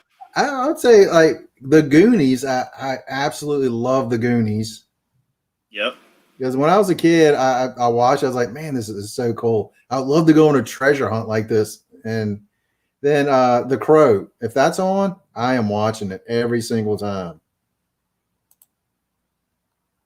I just watched it again a couple days ago. Just love The Crow. Blue Collar is the movie. Blue Collar. I don't remember this movie. I'm writing it down. Nobody really talks about this movie. But when I watched it one time when it was on, because I was curious about it, I was like, wow, this is a pretty good movie. Mm-hmm. So definitely give that a watch. Blue Collar, right? It's probably going to be one of those movies that when I look it up, I'll be like, oh, yeah, I remember that. Like I said, a lot of people don't really talk about it, especially when it comes to Pride movies. They'll talk about his comedies and some of his other dramas, but that movie kind of gets left out. Oh, man. Let's see. What other movies? Terminator, man. I'll never forget when we went to the theaters to watch Terminator 2. And I remember shedding tears seeing Arnold go on that and that lava, melting himself. Yeah. All right, which one of the Terminators was your favorite? I love the Terminator 2 so much. Mm-hmm. I also loved the first Terminator because it was great to see Arnold as a killing machine, being a villain. But I would probably lean towards 2 because it's a lot more overproduced, but at the same time, it was great. And Robert Patrick is my favorite. Robert Patrick as the T-1000 was just amazing. That liquid metal. Every scene he showed up in, he was like badass. Yeah. I mean, you see him, he's got those hooks going into the car and it shoots him. And it's like, oh my gosh, that is so great. Yeah, man. I love Terminator 2 so much. After that, I don't give a fuck about the series, man. Sexual Tyrannosaurus. I will say this. I did like the one with the female Terminator. I thought that was fun. The Terminatrix. Yeah, the third one? Yeah. It was okay. Yeah, but after that one, I'm just like, you can just stop now. Even though I will say this, one of my friends was in Terminator Salvation. So there you go. And that wasn't the movie that I expected. Yeah. Like, when you saw glimpses of the future in the first couple movies, I wanted that in Salvation. What I got in Salvation was nowhere near what we saw in those previous movies. Like, when we think of the war, we think of what I saw in the first movie, like when Reese was in the war. And then the second movie, when they just saw the Terminators coming out, stomping on skulls and killing everybody, man. So I was disappointed in Salvation. And dogs can tell the difference, so we do know that. Yeah. Yeah, I didn't like that movie at all. Even though, like I say, my friend was in it. He was only in it for, maybe a minute or two. But hey, you know what? He was in a Terminator movie. So there we go. Did you ever see the TV show The Wire? What? You gonna ask me this question when I post? Okay, I'll say this. I watched it and I couldn't stand it. But Stop it, man. My good friend is Sergey. Stop. Wait. Before we talk about your good friend, you did not like The Wire. No, did not like The Wire. Is it because it's too slow? or something? It just wasn't your thing. I think maybe it was at the time. Maybe I just could not stand the language. After a while, I'm just like I think that's what it was. So you think you will watch it with closed captioning, or you? No, I was just sitting there watching it. But I mean, to me, it's just the profanity and stuff. At that time, I was just like, you know what? I'm trying to be away from that kind of dirty, filthy, nasty talk. And so I was like, you know what? I don't want to be around that. Man, I think that's what it was. But I think it's something that if I went back and watched it again, we're talking about 15 plus years later, almost 20 years later. You know what? It might be different. If you watch that show and you can get past the profanities and some of the language in it, mm-hmm. It is a brilliant show. Mm-hmm. Brilliant characters and brilliant writing. Mm-hmm. And there's a lot of things that you learn from that show, and especially when you look at the political climate that we've been in the last couple of years, and like The Wire showed you a lot of this. You know, especially what's going on with these institutions. Yeah. You know, I will say give it another shot and be more open-minded to it, you know, and just watch how these characters come together, how they unfold, especially McNulty. Like the whole thing with him and Rawls is just hilarious. But at the same time, there's some truth to what both characters are telling. All right. So, and then after you watch that series, watch the live streams that I was a part of with John's Comics for Kids and Fire Guy Ryan, because we discussed it in 4 live streams. And, you know, it's like I said, it's a show that is brilliant and is smartly written. And if you give it a chance and watch it all the way through, you'll probably have a better understanding of it for what the story they're trying to tell. Because it's not just some normal cop story. Mm-hmm. You know, it's a story about a city that is in dire situation, and everybody that suffers through it. Yeah, I would say it's another reason that maybe I didn't like it was because I only started watching it when Chris was on it, and that was in season 2. I was like either 2 or 3, I think 2. Yeah, he was in season 2 the most. So that's when. So that I started watching at that point. So maybe. Yeah, I didn't have all the backstory that was going into when his character got there. Yeah, because he wasn't in season 1. He was only part of that. He was only in that part and with that gang. Yeah, who was the drug suppliers in season 2, and he came back briefly in season 5, just very briefly. Yeah, but if you watch it from the beginning, because people like to say season 2 was weak, and I remember not liking season 2 as much, but then the more I watched it, I was like, man, season 2 is pretty damn good. Take Ziggy out that shit, because I couldn't stand Ziggy. And I think like season 2 is a top-notch season, because it gives you more explanation of how these drugs come into Baltimore. You know, especially with Prop Joe. So definitely start from the beginning and watch it through. If you can get through the first season, you're like, all right, I'm gonna tackle season 2 and 3. Trust me, you'll get hooked on these characters because they're really good, smart written characters. All right, I'll give it a shot. And if you can't get into it, then you know I've done everything. But hey, it's just not your thing.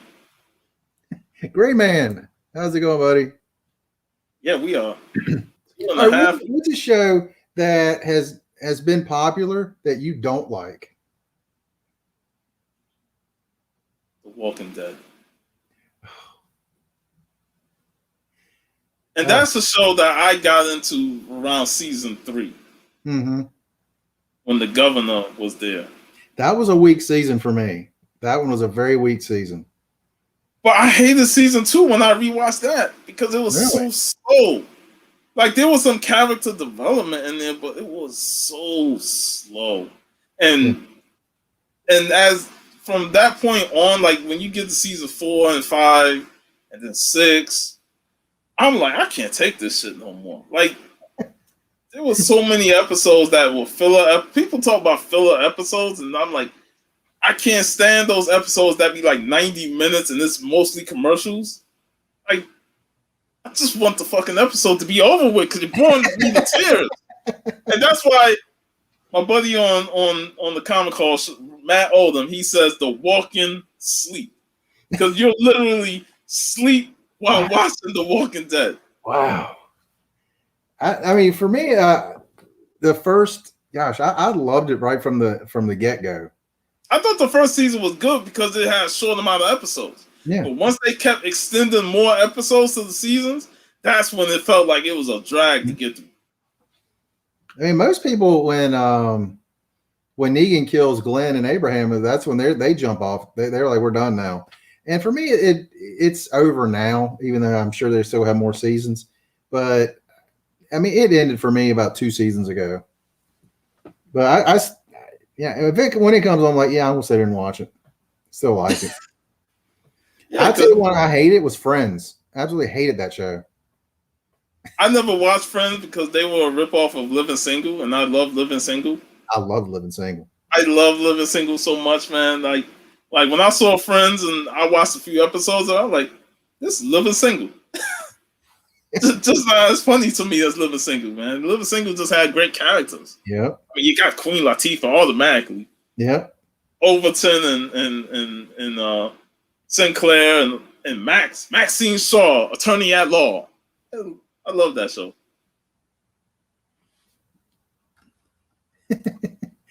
That's actually legitimate. A soap opera with zombies. That's really, really a good way to say that. Gosh, man.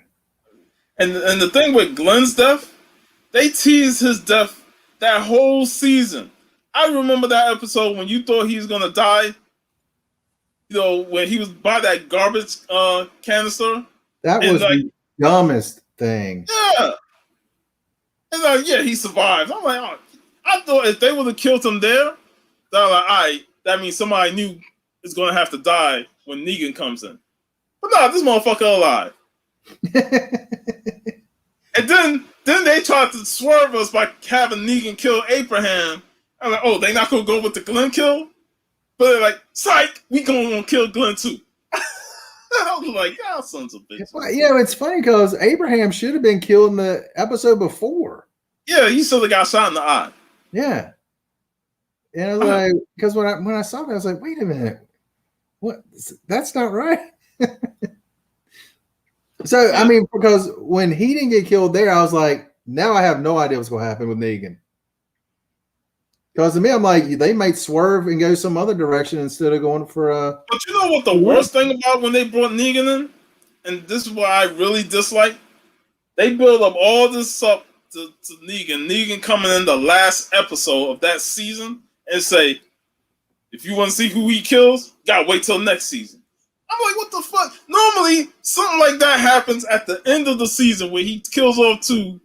You know, he's like, oh shit, he just took out Glenn and stuff. You leave that season off right there. But no, we gotta wait for the first episode of the new season to see who he kills off. What kind of bullshit was that? Yeah, I can see that. I mean, it's to me, I can see ending it either way because you need that cliffhanger to see what's going to happen next. So either way, I can get. But I'm like, I didn't like the fact that they're going to use Negan to say we're going to bring him in the last 10 minutes of that episode, and then if you want to see who he's going to kill, you gotta wait till next season. Mm-hmm. Like, I don't want to wait till next season. I want to see who he killed right now. And this, like you said earlier, like after he killed Glenn and Abraham, people kind of jumped off. Yeah. But the episode I jumped off with, because I kept watching it, but when they did that episode on that girl that was with the governor, who the governor met while he was drifting somewhere. Yeah, I'm like, what the fuck? You gonna do a whole episode on her and the brother with the dreads? We always make a joke like, oh yeah, he took his ass to Kong Island, Skull Island, because that's the movie he went to. So like, yeah, he was smart. He got the hell out of there to go mess with Kong. I mean, it always pissed me off is that what's her name? The older lady that's still on there. It's been on there for Carol. Yeah. I'm still mad she's on there and Andrea died. I liked Andrea. I liked the woman playing the character, and then they do her that way. Like, come on, man. She died a stupid death too. Yeah. But Carol, they turned Carol into a fucking Snake from Metal Gear Solid. Now she's like an espionage fucking character who can sneak into buildings and take out your squad. I'm like, what the fuck? I think they overpaid her. They overpowered Carol. And then they had they had Ezekiel come in, and immediately he's caving into Carol. I'm like, what? I can't stand the character. I cannot stand Carol the character. Thanks for hanging out with us, man. Thanks for hanging out. Yeah, we're almost 3 hours. This is the longest Origin episode. Yes. It's funny because like I told her, it's like, ever how long it goes is how long it goes. And that both of the other two just happen to be right at 2 hours and 5 minutes. Like, whatever. You got me on the show, and it's like my Saturday, so we can go as long as we go. Exactly. But when you're having great conversations, it's kind of hard to just stop. Well, I will say this, just like I told other people, it's like, it's amazing how fast time goes by. Yeah. We're just having fun, chatting, having a good time. Yeah. Like, I don't even know if I'm going to jump on the comic call, man. Like, I've been on this show having too much fun. Look, I got comic books. I might just jump on there and show my haul and be done. Well, there was another show I was going to mention. Doggone, I done forgot about it. The show where they landed on that island, and they don't know where they are and all that stupid crap. Yeah, hated that show. I only watched the first few seasons of it, but that was the same thing with me. And when they found people on the other side of the island, and they were in the Sawyer and Kate was in a cage. I was wondering how that fat dude stayed fat the whole time. that's like, what are you eating, bro? Oh, Hurley. I'm like, what are you eating? I was like, this is so stupid. What? Gosh. And I remember I told one of my friends, because it was like in season 3 or something. Maybe it might have been in season 4. And one of my friends, he watched the whole thing. He's like, man, this is great. I was watching it on DVDs at that point, and I was like, I can't watch it anymore. He's like, how far did you get? I was like, I think it's at the beginning of season 4. He's like, oh, that's when it really starts to get good. That's when it starts to get messed up. I'm like, wait a minute.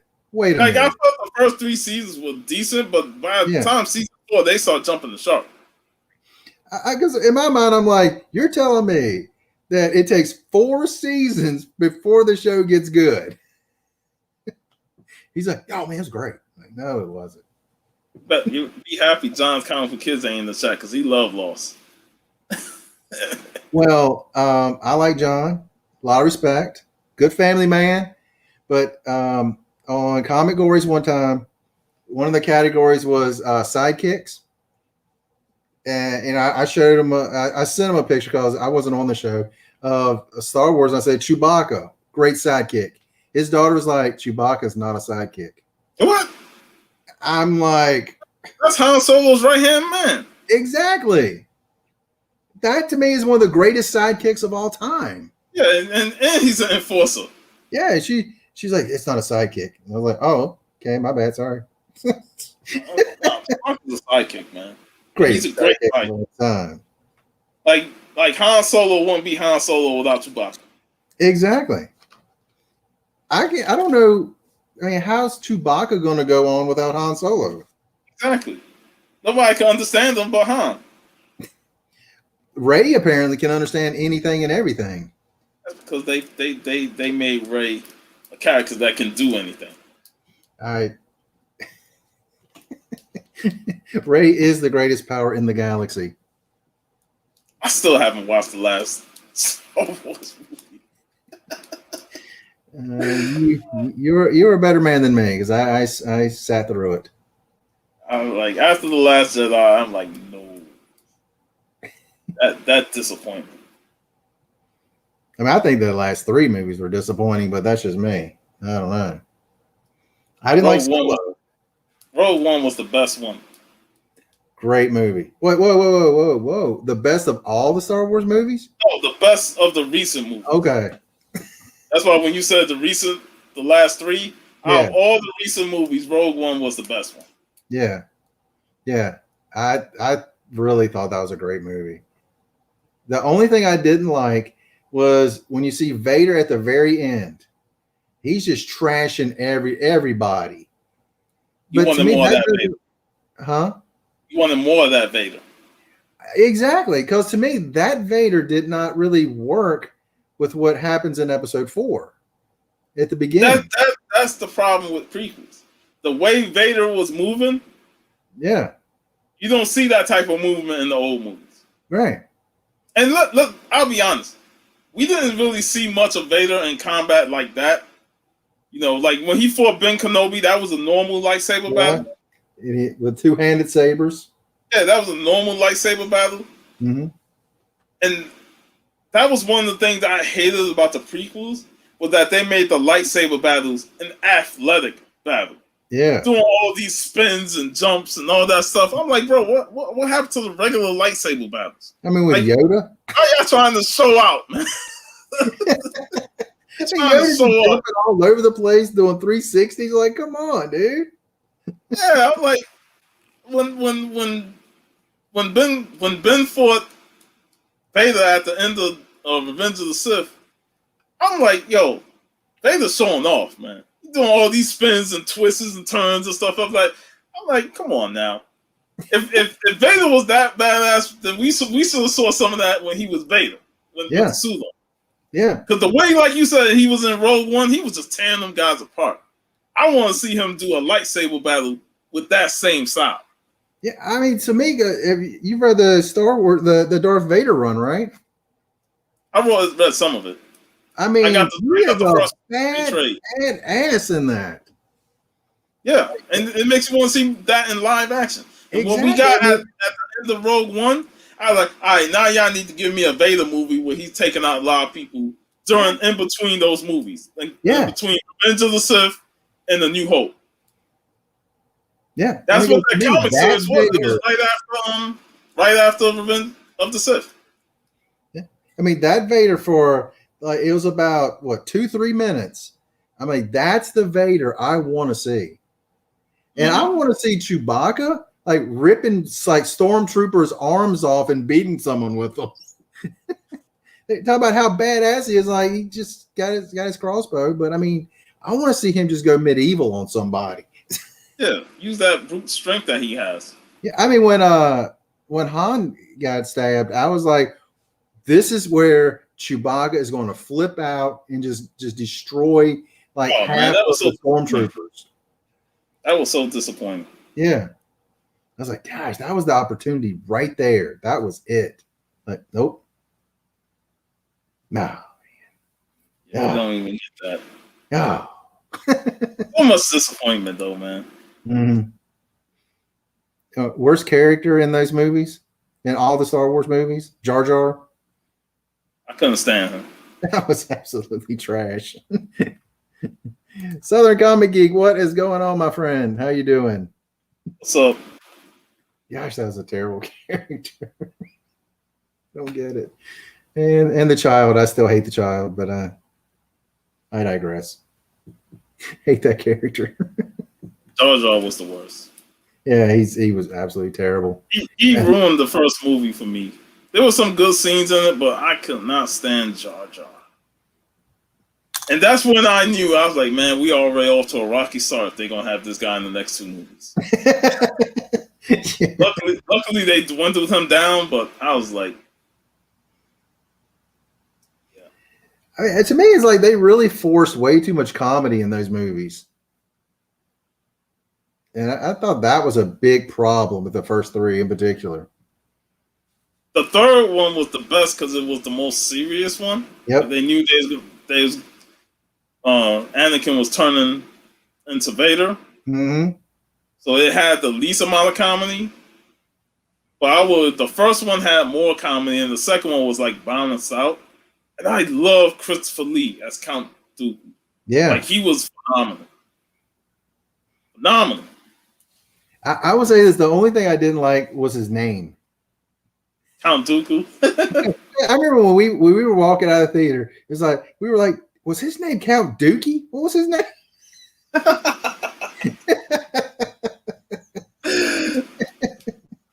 But I mean, he was great in that. Really, really solid actor there. So that was phenomenal. The man with the golden gun. And, oh well. We got anything else? Because we're at almost 3 hours. Yeah, I just checked, man. The Comic Hall, they only had a slightly over hour show. They only went an hour and 18 minutes, so they off air. So Slackers. What was the hunt? What is that? Tony Sanders. The hunt is basically like it's a combination of wrestling and comics, where you come on there. We have these wrestling personas, like Tony Sanders plays the Tone, which is a play on The Rock.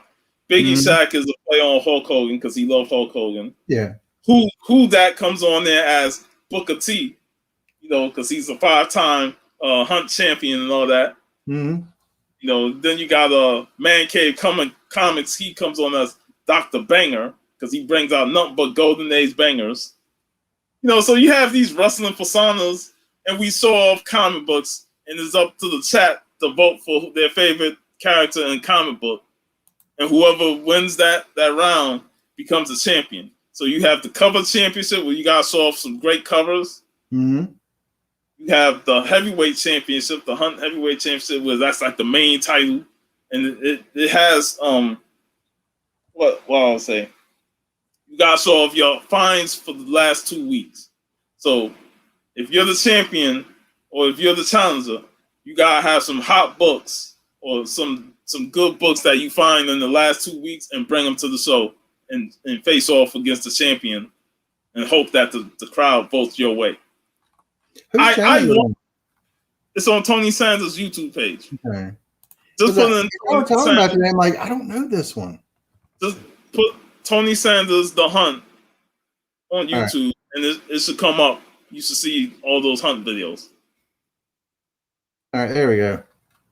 All right. He comes on every 2 weeks on Fridays at 11 p.m. Eastern. At night? Yeah.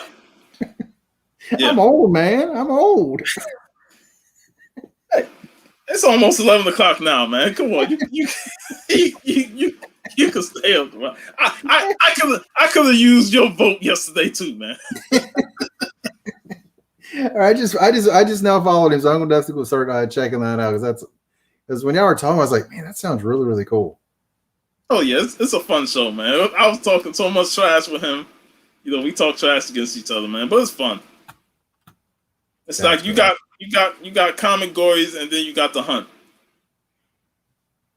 game shows, man. But just with the wrestling swagger. I was trying to think of a different kind of game show. Do you ever watch Quizzlemania? Not that I know of, no. It's a wrestling game show, and I was like, man, I would like to do something like that with comics. I think it'd be really cool. If you ever get a chance, check out Quizzlemania. And it's pretty cool. It's mostly the British guys are doing it, but I think it's really cool. Like one round is like one person draw. You get a character or something, and you try to draw out that character, and your the person you're paired with has to try to guess what character that you had to draw. Like that's pretty cool. Oh yeah, we also got Lame or Frame. That's the other game show that Rod does. Lame or Frame. Yeah, well, they go in there and they paint the topic at hand, like paint Chewbacca or draw Chewbacca, and people draw Chewbacca, and whoever gets the most votes win. Oh, mine would definitely be lame. That's what I say. I have no drawing skills at all. Yeah. I used to draw when I was younger. I used to do Sonic the Hedgehog and Super Mario, and even early concepts of my version of the Savage Dragon. But then somewhere around high school, I stopped drawing because we were doing Dragon Ball Z competitions, and I was the weak. I looked at myself as the weakest because other guys would just blow me out of the water. But I just lost confidence in my art skills that I just stopped doing it. Yeah. I mean, when I was, we're going back to the 80s now, they had that thing where you could send away to like the art university or something. And I sent away for it. They sent me things like, you seem to have really good talent. I was like, really? Because I used to draw the turtles a lot when I was a kid, and I loved drawing them. And I took art in school and had good shading and stuff, but not anymore. I struggle with stick figures now. Damn, you struggle with stick figures, man. I don't even want to say what's next. It's true. It's all true. All right. All right. I guess we go stop now because we're 3 hours and I don't know what else we can talk about unless you got what else you got? Anything else? I got. I'm ready to call it too, man. Yeah, right, man. Let's see. Where can they find you? You can find me at Stay Puff 1983 on both YouTube and Instagram. And I do a Saturday show every Saturday, chatting with the comic community.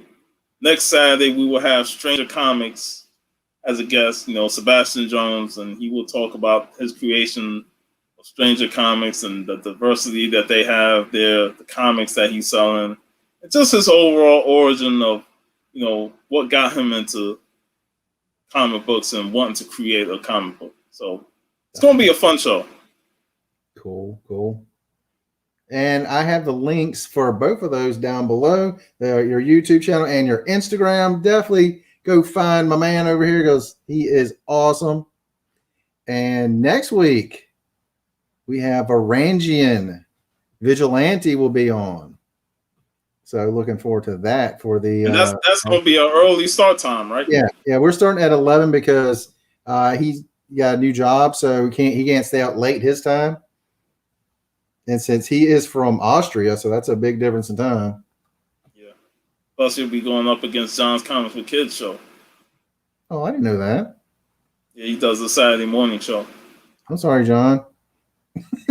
I mean, it'd be fine. Yeah, I like John. John's a good dude. Really good dude. Well, I'm sorry. I didn't know. Oh, well. But that's what time worked for me and him. Because I tell everybody there's only one time I cannot do it, and that's on Saturdays between 2 and 5 p.m. That's your time. Yeah, you're hanging with me too. So yeah, I was like, that's his time. We do not mess with that. Even though last week we did go until almost 6. Yeah, because when Who Dat came on, it drove us to a longer conversation. Yep. But that's all we got today. You guys have an incredible day.